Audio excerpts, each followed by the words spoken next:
News 18 Punjab Haryana Himachal ते तुहाडा स्वागत है। तुसीं देख रहे हो प्राइम टाइम। मैं हाँ यादविंदर सिंह। लाल सिंह दिल पंजाबी दा कवि है। उन्हां दी कविता है मैनू प्यार कर दिए पर जात कुड़िए साडे तां मुर्दे भी एक थां नहीं जलाउंदे। बहुत दहाकियां पहलां ये गल कही सी लाल सिंह दिल ने कि वखरी कास्ट वखरे धर्म दे लोग जदों मैरिज करदे आ तां ओह प्रवान नहीं हुंदा समाज दे अंदर। पर समा बदलिया, समा बदलण तो बाद अंतर जाति विआह भी होण लगे, अंतर धर्म विआह भी होण लगे। डॉक्टर अंबेडकर एक बड़ी इंपॉर्टेंट गल कहंदे सी कि जदों समाज के अंदर ये साझां वधन गियां, रोटी बेटी की साझ वो जिक्र करते जिन्हां ने कॉन्स्टिट्यूशन लिखिया तो कॉन्स्टिट्यूशन नाल देश चलता है, तो उदों समाज चों दूरियां मिटण गियां। पर लगातार इतराज़ रहे, ये चीज़ां वापरदियां भी रहियां, सुप्रीम कोर्ट तक जांदियां रहियां। बठिंडा च एक मामला सामने आया। बठिंडा च हिंदू कुड़ी ने मुस्लिम मुंडे नाल विआह कराया। मुस्लिम मुंडे ने अपना धर्म तब्दील करके हिंदू हो गया। पर बहुत सारे इतराज़ बीजेपी ने कि लव जिहाद आ। लव जिहाद की टर्म उत्तर प्रदेश सुनी च सी, घर वापसी की तो हुंदी सी। पंजाब च कहा गया कि क्रिश्चन कर रहे हैं, घर वापसी की गल चलती सी।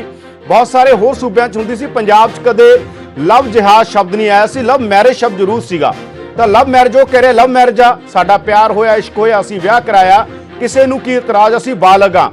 पर दूजे पासे विरोध किया परिवार आम तौर पर विरोध करदी इन्हां मामलिਆਂ 'ਚ ते नाल दी नाल ही बीजेपी ते हिंदू जथेबंदियां आके नाल खड़ियां हो गईयां।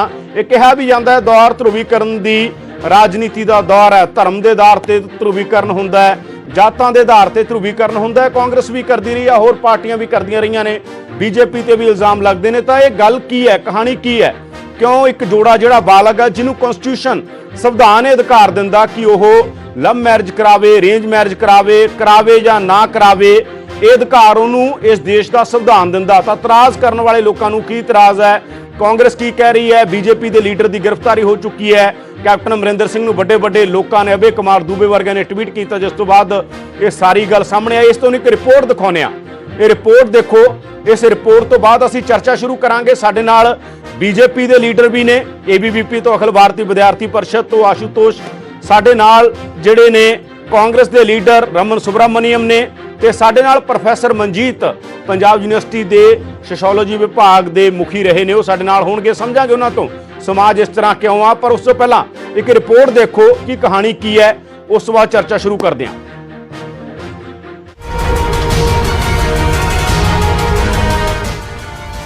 पंजाब बीजेपी के सूबा सकत्तर सुखपाल सरा नूं धर्म की आड़ दे विच सियासी रोटियां सेकणियां महंगियां पै गईयां। बठिंडा पुलिस ने न सिर्फ सुखपाल सरा खिलाफ मामला दर्ज किया बल्कि उसनूं गिरफ्तार भी कर लिया। दरअसल सुखपाल सरा नूं बठिंडा की एक हिंदू कुड़ी वालों करवाई लव मैरिज उत्ते इतराज़ सी, क्योंकि उसने घरों भज के एक मुस्लिम मुंडे दे नाल विआह करवाया। दोवें बालग सी ते साडा संविधान भी उन्हां नूं अपनी मर्जी नाल विआह करवाउण दी इजाजत दिंदा है। पर कुड़ी दे परिवार समेत बीजेपी आगू इस नूं लव जिहाद समझदे सी, जिस दी शिकायत पुलिस कोल पहुंची। हुण पुलिस ने कुड़ी दे परिवारक मैंबरां समेत सुखपाल सरा खिलाफ मामला दर्ज करके उसनूं गिरफ्तार कर लिया है। साडा समाज 21वीं सदी च पुज के लव मैरिज ते अंतरजाती विआह नूं गलत समझदा है। आखिर क्यों?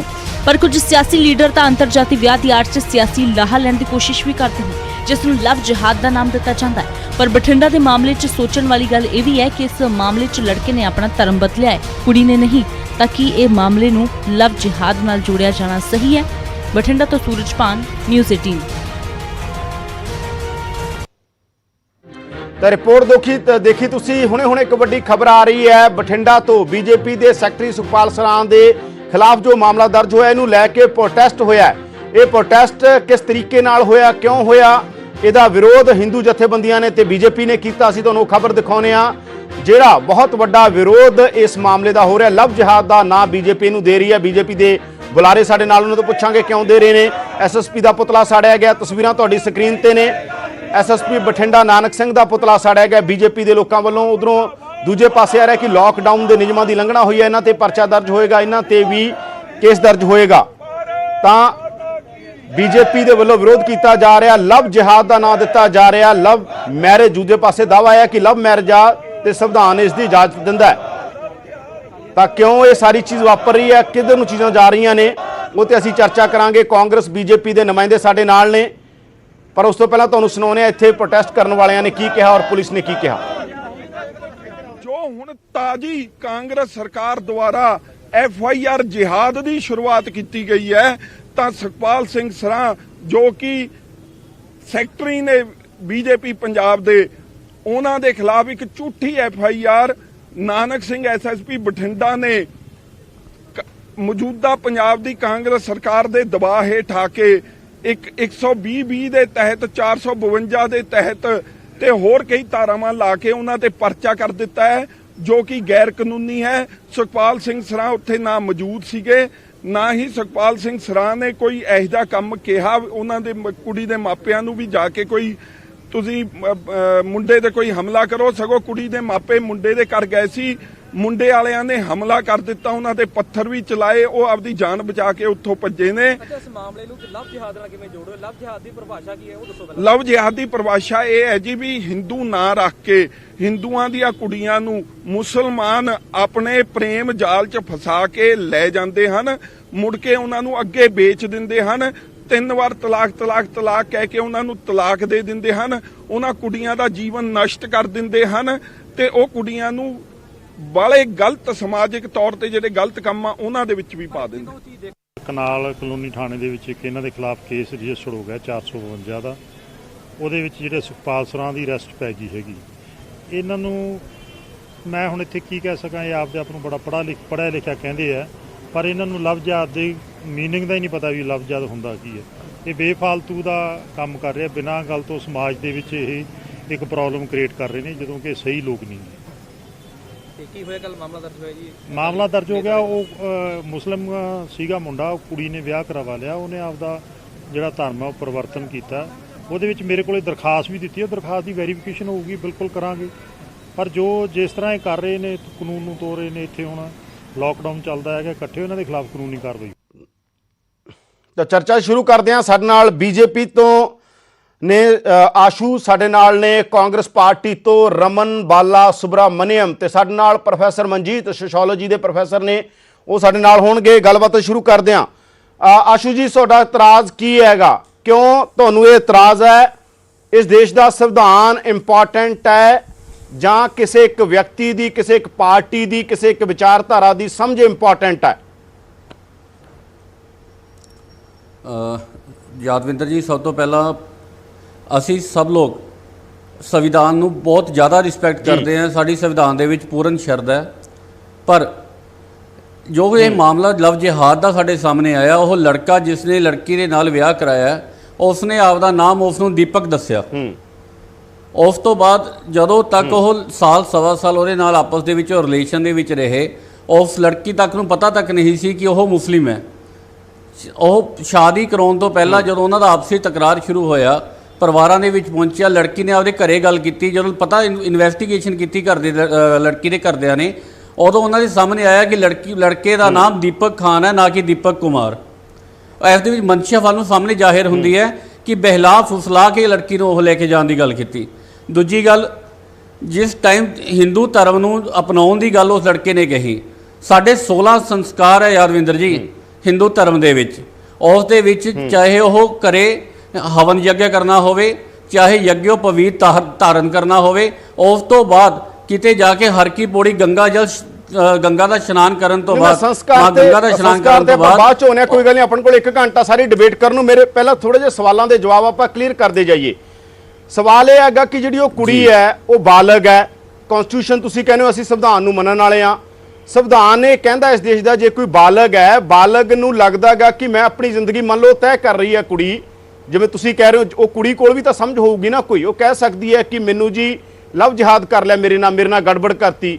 ਉਹ ਕੁੜੀ ਅਗਰ ਕਨਸਟੀਟਿਊਸ਼ਨ ਦੇ ਮੁਤਾਬਕ ਵਿਆਹ ਕਰਾ ਰਹੀ ਹੈ, ਅਗਰ ਉਹਨੂੰ ਇਤਰਾਜ਼ ਆ, ਉਹ ਕਹਿ ਸਕਦੀ ਹੈ। ਤੀਜਾ ਬੰਦਾ ਕੌਣ ਆ ਜਾਂ ਚੌਥਾ ਬੰਦਾ ਕੌਣ ਆ? ਸੁਪਰੀਮ ਕੋਰਟ ਤੱਕ ਇਹ ਗੱਲ ਕਹਿੰਦੀ ਹੈ ਅਗਰ 2 ਜਣਿਆਂ ਦੀ ਸਹਿਮਤੀ ਹੈ, ਇੱਕ ਕਹਾਵਤ ਵੀ ਆਮ ਤੌਰ ਤੇ ਮੀਆਂ ਬੀਬੀ ਰਾਜ਼ੀ ਤੋਂ ਕਿਆ ਕਰੇਗਾ ਕਾਜ਼ੀ, ਅਗਰ ਉਹਨਾਂ ਦੀ ਸਹਿਮਤੀ ਹੈ, ਤੀਜੇ ਬੰਦੇ ਕੌਣ ਨੇ ਜਿਹੜੇ ਡਿਸਾਈਡ ਕਰਨਗੇ? ਸਮਾਜ ਉਹਦਾ ਠੇਕੇਦਾਰ ਕਿਵੇਂ ਬਣ ਸਕਦਾ ਹੈ? ਯਾਦਵਿੰਦਰ ਜੀ, ਇਹਦੇ ਵਿੱਚ ਸਭ ਤੋਂ ਵੱਡੀ ਗੱਲ, ਠੀਕ ਹੈ ਜੀ, ਤੀਜਾ ਬੰਦਾ ਕੌਣ ਹੁੰਦਾ ਜੇ ਮੀਆਂ ਬੀਬੀ ਰਾਜੀ। ਪਰ ਇਸ ਦੇ ਵਿੱਚ ਇੱਕ ਚੀਜ਼ ਜੋ ਦੇਖਣ ਵਾਲੀ ਹੈ ਸਭ ਤੋਂ ਵੱਡੀ, 14 ਤਰੀਕ ਦੀ ਲੜਕੀ ਘਰੋਂ ਗਾਇਬ ਹੈ ਤੇ ਕੱਲ ਅਸੀਂ ਗਏ ਆ ਥਾਣੇ ਦੇ ਵਿੱਚ 25 ਤਰੀਕ ਨੂੰ। 11 ਦਿਨ ਨਾ ਤਾਂ ਪੁਲਿਸ ਨੇ ਇਨਵੈਸਟੀਗੇਸ਼ਨ ਕਰਕੇ ਦੱਸਿਆ ਕਿ ਲੜਕੀ ਘਰਦਿਆਂ ਨੂੰ ਕਿੱਥੇ ਹੈ, ਨਾ ਘਰਦਿਆਂ ਵੱਲੋਂ ਕੁੜੀ ਨੇ ਘਰਦਿਆਂ ਨੂੰ ਅਪਰੋਚ ਕੀਤਾ। ਅਸੀਂ ਸਮਾਜਿਕ ਲੋਕ ਹੈ, ਸਾਨੂੰ ਸਮਾਜ ਅਪਰੋਚ ਕਰਦਾ ਜੇ ਅਸੀਂ ਪਬਲਿਕ ਲਾਈਫ ਦੇ ਵਿੱਚ ਹੈ ਤਾਂ ਲੋਕੀ ਸਾਨੂੰ ਇੱਕ ਨਜ਼ਰ ਨਾਲ ਦੇਖਦੇ, ਇੱਕ ਵਿਸ਼ਵਾਸ ਨਾਲ ਦੇਖਦੇ ਆ। ਜਦੋਂ ਅਸੀਂ ਕੱਲ ਥਾਣੇ ਦੇ ਵਿੱਚ ਇਕੱਠੇ ਹੋ ਕੇ ਗਏ, ਉਸ ਤੋਂ ਬਾਅਦ ਹੀ 5 ਮਿੰਟਾਂ ਦੇ ਬਾਅਦ ਲੜਕੀ ਕਿਉਂ ਬਰਾਮਦ ਹੋ ਗਈ। ਦੂਜੀ ਗੱਲ ਤੁਸੀਂ ਗੱਲ ਕਹੀ ਹੈ ਕਿ ਸੁਪਰੀਮ ਕੋਰਟ ਦੀ ਰੂਲਿੰਗ ਹੈ। ਨਹੀਂ ਸਰ, ਮੇਰੀ ਗੱਲ ਸੁਣੋ ਆਸ਼ੂ ਜੀ, ਮੇਰੀ ਗੱਲ ਸੁਣੋ। ਅਗਰ ਲੜਕੀ ਕੋਲ ਵੀ ਤਾਂ ਦਿਮਾਗ ਹੋਊਗਾ ਸਰ, ਮੇਰੀ ਗੱਲ ਤਾਂ ਸੁਣ ਲਓ, ਲੜਕੀ ਕੋਲ ਵੀ ਦਿਮਾਗ ਹੋਊਗਾ।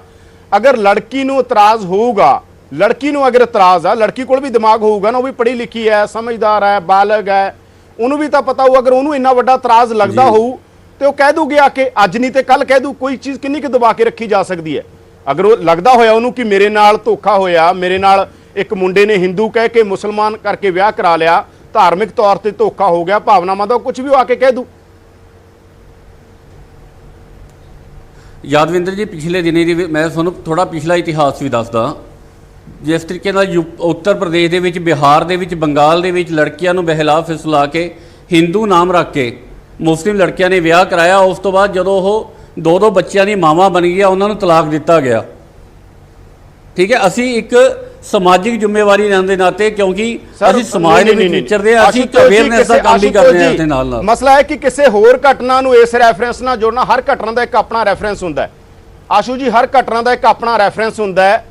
ਕਿਸੇ ਤੀਜੀ ਘਟਨਾ ਦੇ ਨਾਲ, ਚੌਥੀ ਘਟਨਾ ਦੇ ਨਾਲ, ਹਾਲਾਂਕਿ ਉੱਤਰ ਪ੍ਰਦੇਸ਼ ਨੂੰ ਲੈ ਕੇ ਵੀ ਬਹੁਤ ਵੱਡਾ ਵਿਵਾਦ ਆ, ਕੀ ਹੈ ਕੀ ਨਹੀਂ ਹੈ, ਚਲੋ ਤੁਹਾਡੀ ਗੱਲ ਆਪਾਂ ਮੰਨ ਲੈਨੇ ਉੱਤਰ ਪ੍ਰਦੇਸ਼ ਵਾਲੀ, ਪਰ ਹਰ ਘਟਨਾ ਦਾ ਇੱਕ ਆਪਣਾ ਸੰਦਰਭ ਹੈ। ਇੱਥੇ ਘਟਨਾ ਹੋਰ ਰੂਪ ਚ ਸਿੱਧਾ ਇੱਕ ਗੱਲ ਆ, ਜੋ ਕੁੜੀ ਨੂੰ ਲੱਗਦਾ ਉਹ ਕੁੜੀ ਕਹਿ ਦੂ ਕਿ ਜੀ ਮੈਨੂੰ ਤਾਂ ਇਹ ਕਹਿੰਦਾ ਸੀ ਮੈਂ ਹਿੰਦੂ ਹਾਂ, ਮੁਸਲਮਾਨ ਹੈ। ਉਹ ਕੁੜੀ ਤੇ ਅੱਜ ਵੀ ਨਾਲ ਆ ਨਾ ਉਸ ਮੁੰਡੇ ਦੇ, ਉਹ ਕਹਿ ਸਕਦੀ ਹੈ ਬਾਲਗ ਆ ਕੇ। ਬਿਲਕੁਲ ਜੀ, ਉਹ ਬਾਲਗ ਹੈ ਲੜਕੀ। ਪਰ ਮੈਨੂੰ ਇੱਕ ਗੱਲ ਦੱਸੋ, 14 ਦਿਨ ਠੀਕ ਹੈ, ਘਰ ਪਰਿਵਾਰ ਨੂੰ ਕੁੜੀ ਦਾ ਆਪਣੇ ਮਿਲਵਾਇਆ ਨਹੀਂ ਗਿਆ। ਉਸ ਦੀ ਦਾਦੀ ਡੈਥ ਬੈੱਡ ਦੇ ਉੱਤੇ ਹੈ ਲੜਕੀ ਦੀ।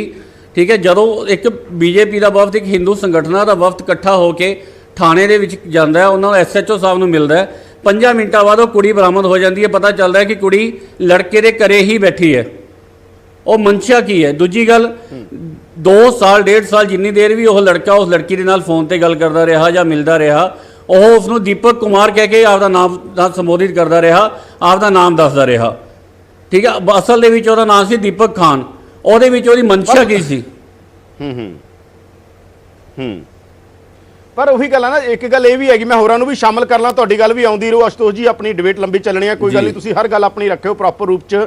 ਇਹ ਗੱਲ ਵੀ ਤਾਂ ਹੈਗੀ ਹੈ, ਮੰਨ ਲਓ ਵੈਸੇ ਚਲੋ ਇਹ ਗੱਲ, ਹਾਲਾਂਕਿ ਕੋਈ ਅਸੀਂ ਤੱਕ ਨਹੀਂ ਕਹਿੰਦੇ ਕੋਈ ਕਨਵਰਟ ਹੋਵੇ ਨਾ ਹੋਵੇ, ਕੋਈ ਕਿਸ ਦਾ ਮਰਜ਼ੀ ਧਰਮ ਹੋਵੇ। ਕਨਸਟੀਟਿਊਸ਼ਨ ਕਹਿੰਦਾ ਕਿ 2 ਬੰਦੇ ਅਗਰ ਸਹਿਮਤ ਨੇ ਕਨਸਟੀਟਿਊਸ਼ਨ ਦੇ ਮੁਤਾਬਕ, ਤੁਸੀਂ ਵੀ ਕਹਿੰਦੇ ਹੋ ਕਿ ਅਸੀਂ ਸੰਵਿਧਾਨ ਨੂੰ ਮੰਨਣ ਵਾਲੀ ਪਾਰਟੀਆਂ ਸੰਵਿਧਾਨ ਨੂੰ ਮੰਨਦੇ ਹੋ, ਤਾਂ ਸੰਵਿਧਾਨ ਤਾਂ ਕਿਸੇ ਹੋਰ ਤਰੀਕੇ ਨਾਲ ਇਹਨਾਂ ਚੀਜ਼ਾਂ ਦੀ ਵਿਆਖਿਆ ਕਰਦਾ ਹੈ। ਪਰ ਫਿਰ ਵੀ ਇਸ ਘਟਨਾ ਦੇ ਅੰਦਰ ਕੁੜੀ, ਉਹ ਮੁੰਡੇ ਨੇ ਕਿਹਾ ਕਿ ਉਹ ਮੁੰਡਾ ਕਹਿ ਰਿਹਾ ਕਿ ਉਹ ਹਿੰਦੂ ਕਨਵਰਟ ਹੋਇਆ।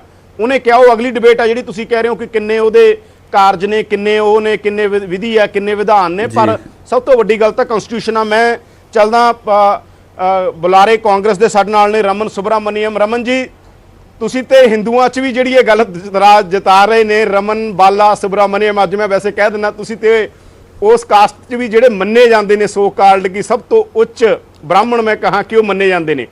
ਤੁਹਾਨੂੰ ਨਹੀਂ ਇਤਰਾਜ਼ ਹੈਗਾ ਤੁਹਾਡੇ ਹਿੰਦੂਆਂ ਦੀ ਇੱਕ ਕੁੜੀ, ਤੁਹਾਨੂੰ ਨਹੀਂ ਇਤਰਾਜ਼? ਤੁਸੀਂ ਵੀ ਤਾਂ ਫਿਰ, ਤੁਹਾਨੂੰ ਕਿਉਂ ਨਹੀਂ ਇਤਰਾਜ਼ ਹੈਗਾ? ਤੁਸੀਂ ਵੀ ਤਾਂ ਹਿੰਦੂ ਹੋ, ਤੁਹਾਨੂੰ ਇਤਰਾਜ਼ ਕਿਉਂ ਨਹੀਂ? ਰਮਨ ਜੀ, ਮੈਂ ਤੁਹਾਡੇ ਤੇ ਇੱਕ ਸਵਾਲ ਪੁੱਛਦਾ, ਬੀਜੇਪੀ ਨੂੰ ਕਿਉਂ ਇਤਰਾਜ਼ ਆ, ਤੁਹਾਨੂੰ ਕਿਉਂ ਇਤਰਾਜ਼ ਨਹੀਂ ਹੈਗਾ? ਆਸ਼ੂਤੋਸ਼ ਜੀ ਨੂੰ ਕਿਉਂ ਇਤਰਾਜ਼ ਆ, ਤੁਹਾਨੂੰ ਕਿਉਂ ਨਹੀਂ? ਮੈਨੂੰ ਲੱਗਦਾ ਵਾ ਕਿ ਅਕਲ ਦੇ ਪੈਮਾਨੇ ਹੁੰਦੇ ਆ। ਜਿਸ ਤਰ੍ਹਾਂ ਤੁਹਾਨੂੰ ਸਮਝ ਆਈ ਜਾਂਦੀ ਹੈਗੀ ਹੈ, ਉੱਦਾਂ ਤੁਹਾਡੇ ਚੋਂ ਜਾਨਵਰ ਨਿਕਲ ਕੇ ਤੁਸੀਂ ਇਨਸਾਨ ਵਾਲੇ ਪਾਸੇ ਤੁਰਨਾ ਸ਼ੁਰੂ ਕਰ ਦਿੰਦੇ ਹੋ। ਤੋ ਮੈਨੂੰ ਤਰਸ ਵੀ ਆਉਂਦਾ ਵਾ ਇਹਨਾਂ ਦੀ ਇੰਟਰਪ੍ਰੀਟੇਸ਼ਨ ਤੇ। ਆਸ਼ੂਤੋਸ਼ ਬੜੇ ਯੰਗ ਲੜਕੇ ਨੇ, ਉਹ ਬੜਾ ਲੰਬਾ ਇਹਨਾਂ ਦਾ ਫਿਊਚਰ ਹੈ, ਰੱਬ ਇਹਨਾਂ ਨੂੰ ਲੰਬੀ ਉਮਰ ਵੀ ਦੇਵੇ। ਮੈਂ ਸਹੀ ਗੱਲ ਦੇ ਵਿੱਚ ਮੈਨੂੰ ਅੱਜ ਦੁੱਖ ਹੋ ਰਿਹਾ ਵਾ, ਇਹੋ ਜੀ ਡਿਬੇਟ ਦੇ ਵਿੱਚ ਅੱਜ ਮੈਨੂੰ ਪਾਰਟਿਸਿਪੇਟ ਕਰਨਾ ਪੈ ਰਿਹਾ ਵਾ। ਔਰ ਮੈਨੂੰ ਕਹਿਣਾ ਪੈ ਰਿਹਾ ਵਾ ਕਿ ਆਸ਼ੂਤੋਸ਼ ਜੀ, ਜਿਹੜੀ ਤੁਹਾਡੀ ਸੰਸਥਾ ਹੈ ਨਾ, ਜਿਹੜੀ ਤੁਸੀਂ ਕਨਸਟੀਟਿਊਸ਼ਨ ਨੂੰ ਤੁਸੀਂ ਕਿਤਾਬ ਸਮਝਦੇ ਹੋ, ਦੀਆਂ ਭਾਵਨਾਵਾਂ ਤਾਂ ਅੱਜ ਤੱਕ ਤੁਸੀਂ ਸਮਝੀਆਂ ਹੀ ਨਹੀਂ। ਪਹਿਲੀ ਗੱਲ ਤਾਂ ਕਨਸਟੀਟਿਊਸ਼ਨ ਬਣਾਉਣ ਦੇ ਵਿੱਚ ਤੁਹਾਡੀਆਂ ਸੰਸਥਾਵਾਂ, ਤੁਹਾਡੇ ਜਿਹੜੀਆਂ ਪਾਰਟੀਆਂ ਦਾ ਕੋਈ ਰੋਲ ਨਹੀਂ ਸੀ, ਕਿਉਂਕਿ ਲੋਕਾਂ ਨੇ ਉਸ ਟਾਈਮ ਤੁਹਾਨੂੰ ਨਕਾਰਿਆ ਹੋਇਆ ਸੀ। ਤੁਹਾਨੂੰ ਕੰਸੀਡਰ ਹੀ ਨਹੀਂ ਕੀਤਾ ਸੀਗਾ ਕਿ ਵੀ, ਕਿਉਂਕਿ ਉਹ ਹਿਸਟੋਰੀਕਲ ਫੈਕਟਸ ਹੈਗੇ ਆ। ਇਹਦੇ ਵਿੱਚ ਕੋਈ ਮੈਂ ਲਗਾ ਵਧਾ ਕੇ ਨਹੀਂ ਗੱਲ ਕਹਿ ਰਿਹਾ। ਰਮਨ ਜੀ, ਆਪਾਂ ਮੁੱਦੇ ਤੇ ਰਹੀਏ, ਰਮਨ ਜੀ, ਆਪਾਂ ਜੇ ਮੁੱਦੇ ਤੇ ਰਹੀਏ, ਥੋੜਾ ਜਿਹਾ ਹਿਸਟਰੀ ਚਲੇ ਜਾਵਾਂਗੇ। ਹਾਂ ਜੀ, ਕਨਸਟੀਟਿਊਸ਼ਨ, ਮੈਂ ਇਹ ਕਹਿਣਾ ਮੈਂ ਵੀ ਕਨਸਟੀਟਿਊਸ਼ਨ ਜਿਵੇਂ ਤੁਸੀਂ ਕਹਿੰਦੇ ਹੋ ਵੀ ਉਹਦੇ ਵਿੱਚ ਸਾਡੀਆਂ ਪ੍ਰੋਵੀਜ਼ਨਸ ਹੈ, ਆਰਟੀਕਲ 25 ਹੈਗਾ ਵਾ। ਔਰ ਇਹ ਲਵ ਜਿਹਾਦ ਦਾ ਇੱਕ ਕੇਸ ਜਿਹੜਾ ਕੇਰਲਾ ਤੋਂ ਚੱਲਿਆ, ਹਾਈ ਕੋਰਟ ਨੇ ਉਸ ਮੈਰਿਜ ਨੂੰ ਅਨਲ ਕਰਤਾ ਔਰ ਸੁਪਰੀਮ ਕੋਰਟ ਨੇ ਉਹਨੂੰ ਅਪਹੈਲਡ ਕਰਤਾ ਮੈਰਿਜ ਨੂੰ। ਅਲਟੀਮੇਟਲੀ ਉਹਦੇ ਵਿੱਚ ਤਾਂ ਇਸ ਕੇਸ ਦੇ ਵਿੱਚ ਲਵ ਜਿਹਾਦ ਦੇ ਜਿਹੜੇ ਵੀ ਤੁਸੀਂ ਪੈਰਾਮੀਟਰਸ ਹਾਲੇ ਤੱਕ ਗੋਲ ਪੋਸਟ ਬਣਾਈ ਸੀਗੇ, ਉਹਦੇ ਵਿੱਚ ਇੱਕ ਵੀ ਚੀਜ਼ ਇਹਦੇ ਨਾਲ ਮੈਚ ਨਹੀਂ ਕਰਦੀ। ਜੇ ਤੁਸੀਂ FIR ਦੇਖੋ, FIR ਦੇ ਵਿੱਚ ਲੜਕੀ ਨੇ ਕਿਹਾ ਕਿ ਮੈਂ ਲੜਕੇ ਨੂੰ 2 ਸਾਲ ਤੋਂ ਜਾਣਦੀ ਸੀਗੀ, ਮੇਰਾ ਉਹਦੇ ਨਾਲ ਪਿਆਰ ਸੀਗਾ ਔਰ ਅਸੀਂ ਫਿਰ ਉਹਨਾਂ ਨੂੰ ਹਾਈ ਕੋਰਟ ਦੀ ਸੰਰਕਸ਼ਨ ਸੀਗੀ। ਔਰ ਜਦੋਂ ਮੈਂ ਜਿੰਨਾ ਕੁ ਮੈਂ ਪੜਚੋਲ ਕੀਤੀ ਹੈ ਇਸ ਦੇ ਬਾਰੇ, ਜਦੋਂ ਮੈਂ ਉੱਥੋਂ ਦੇ ਪੁਲਿਸ ਅਫਸਰਾਂ ਨਾਲ ਗੱਲ ਕੀਤੀ, ਜਦੋਂ ਇਹ ਜਿਹੜਾ ਸੁਖਪਾਲ ਸਰਾਂ ਹੈਗਾ ਵਾ, ਇਹ ਸੁਖਪਾਲ ਸਰਾਂ ਇੱਕ ਤਰ੍ਹਾਂ ਦਾ ਕੋਈ ਉੱਥੇ ਇਹਦੀ ਜਿਹੜੀ ਛਵੀ ਹੈਗੀ ਆ, ਇੱਕ ਜਿਹਨੂੰ ਕਹੀਏ ਕਿ ਰੈਬਲ ਰਾਊਜ਼ਰ ਹੈਗਾ ਵਾ, ਇਹ ਹਰ ਗੱਲ 'ਚ ਪੰਗਾ ਖੜਾ ਕਰਦਾ ਵਾ, ਲੜਾਈਆਂ ਝਗੜਿਆਂ ਦੇ ਵਿੱਚ ਪੈਂਦਾ ਵਾ ਔਰ ਇਸ ਕੋਲੇ ਲਗਾਤਾਰ ਇਸ ਪਰਿਵਾਰ ਭਾਸ਼ਾ ਦੇ ਮਰਿਆਦਾ ਦੇ ਨਾਲ ਸੀਗਾ, ਭਾਸ਼ਾ ਦੇ ਮਰਿਆਦਾ ਦੇ ਨਾਲ ਕਿਰਪਾ ਕਰਕੇ ਭਾਸ਼ਾ ਦੀ ਮਰਿਆਦਾ ਦੇ ਨਾਲ ਬੋਲੋ। ਉਹਨੂੰ ਹਾਈ ਕੋਰਟ ਦੀ ਪ੍ਰੋਟੈਕਸ਼ਨ ਹੈਗੀ ਆ ਤੇ ਹਾਈ ਕੋਰਟ ਦੀ ਜਦੋਂ ਪ੍ਰੋਟੈਕਸ਼ਨ ਹੈਗੀ ਆ ਤੇ ਫਿਰ ਉਹਨਾਂ ਨੂੰ ਲਾਅ ਆਫ ਦਾ ਲੈਂਡ ਜਿਹੜਾ ਵਾ ਉਹਨੂੰ ਅਪਹੋਲਡ ਕਰਨਾ ਵਾ। ਔਰ ਜਦੋਂ ਇਹਨਾਂ ਨੇ ਬੜਾ ਜ਼ੋਰ ਲਾਇਆ ਕਿ ਵੀ ਅਸੀਂ ਸਾਨੂੰ ਕੁੜੀ ਨਾਲ ਗੱਲ ਕਰਾਓ, ਜਦੋਂ ਕੁੜੀ ਨਾਲ ਗੱਲ ਕਰਾਈ ਇਹਨਾਂ ਨੇ ਉਸ ਤੋਂ ਬਾਅਦ ਇਹ ਕਾਰ ਚੱਕ ਕੇ ਉੱਥੇ ਚਲੇ ਗਏ ਔਰ ਫਿਰ ਜਿਹੜਾ ਸਾਰਾ ਕਾਰਾ ਵਾਪਰਿਆ, ਜਿਹਦੇ ਉੱਤੇ ਜਿਹੜਾ ਅੱਛਾ ਮੈਂ ਇੱਕ ਗੱਲ ਵੈਸੇ ਹੋਰ ਯਾਦਵਿੰਦਰ ਜੀ ਤੁਹਾਨੂੰ ਦੱਸਣਾ ਚਾਹੁੰਦਾ ਵਾ ਵੀ ਇਹ ਜਿਹੜਾ ਟਵੀਟ ਹੈ ਇਹ ਅਬੇ ਦੂਬੇ ਫੈਨਸ ਵੱਲੋਂ ਹੋਇਆ ਵਾ। ਅਬੇ ਦੂਬੇ ਜੀ ਦਾ ਅਫੀਸ਼ੀਅਲ ਪੇਜ ਨਹੀਂ ਹੈ, ਕਿਉਂਕਿ ਅਬੇ ਦੂਬੇ ਨਾਲ ਮੇਰੀ ਗੱਲ ਹੋਈ ਉਹਨਾਂ ਨਾਲ, ਉਹਨਾਂ ਕਹਿੰਦੇ ਵੀ ਮੇਰਾ ਜਿਹੜਾ ਅਫੀਸ਼ੀਅਲ ਟਵਿੱਟਰ ਹੈਂਡਲ ਹੈ ਉਹ ਅਬੇ ਦੂਬੇ _ਦੂਬੇ @CSDS ਨਾਲ ਲਿਖਦੇ ਨੇ। ਚਲੋ ਤਾਂ ਕੋਈ ਵੀ ਕਰ ਸਕਦਾ ਤੇ ਇੱਕ ਰੈਫਰੈਂਸ ਦੇ ਨਾਲ ਜੁੜੇ ਹੋਏ ਨੇ, ਉਹ ਤਾਂ ਇੱਕ ਰੈਫਰੈਂਸ ਲਈ ਸੀ। ਨਹੀਂ ਮੇਰਾ ਨਹੀਂ, ਪਰ ਮੈਂ ਅੱਜ ਇਹ ਸਮਝਦਾ ਮੈਂ ਸਮਝਦਾ ਮੈਂ ਵੀ ਪੰਜਾਬ ਦੀ ਜਿਹੜੀ ਲਾਅ ਐਂਡ ਆਰਡਰ ਨੇ, ਪੰਜਾਬ ਦੀ ਜਿਹੜੀ ਕਾਨੂੰਨ ਵਿਵਸਥਾ ਨੇ ਔਰ CM ਸਾਹਿਬ ਨੇ ਮਤਲਬ ਪੰਜਾਬੀਆਂ ਦਾ ਅੱਜ ਸਿਰ ਉੱਚਾ ਕਰਤਾ ਵੈ ਇਸ ਰਿਸਪੌਂਸ ਦੇ ਨਾਲ। ਬਠਿੰਡਾ ਦੀ ਜਿਹੜੀ ਪੁਲਿਸ ਹੈ ਉਹਨੇ ਉੱਚਾ ਕਰਤਾ ਵੈ। ਅਸੀਂ ਤਾਂ ਸਰ ਸਾਰਿਆਂ ਲਈ ਦਰਵਾਜ਼ੇ ਖੋਲਦੇ, ਪੰਜਾਬੀਅਤ ਤਾਂ ਬੜੀ ਖੁੱਲ ਦਿਲੀ ਦਾ ਗੱਲ ਹੈ, ਹਰੇਕ ਨੂੰ ਅਪਣਾ ਲੈਣਾ। ਔਰ ਮੈਂ ਤੁਹਾਨੂੰ ਇਹ ਦੱਸਦਾ ਮੈਂ ਕਿ ਵੀ ਇਹੀ ਕਾਰਨ ਹੈ ਮੈਂ ਤੁਸੀਂ ਜੇ ਅੱਜ ਅਕਾਲੀ ਦਲ ਦਾ ਵੀ ਇੱਥੇ ਕੋਈ ਨੁਮਾਇੰਦਾ ਹੁੰਦਾ, ਇਹਨਾਂ 'ਚ ਜਿਹੜਾ ਆਪਸ 'ਚ ਖੜਕਾ ਦੜਕਾ ਵੈ ਇਸੇ ਕਰਕੇ ਹੈ ਕਿ ਵੀ ਇਹਨਾਂ ਨੇ ਆ ਜਿਹੜਾ ਸੁਖਪਾਲ ਸਰਾਂ ਹੈਗਾ ਜੱਟ ਸਿੱਖ ਫੈਮਿਲੀ ਤੋਂ ਹੈ, ਇਹਦਾ ਮੈਨੂੰ ਤਾਂ ਲੱਗਦਾ ਮਾਈਂਡ ਵਾਸ਼ ਕਰਕੇ ਇਹਨਾਂ ਨੂੰ ਪਤਾ ਨਹੀਂ ਕਿਸ ਤਰ੍ਹਾਂ ਇਹਨਾਂ ਨੇ ਯੂਜ਼ ਕੀਤਾ ਪਿਆ ਵੈ।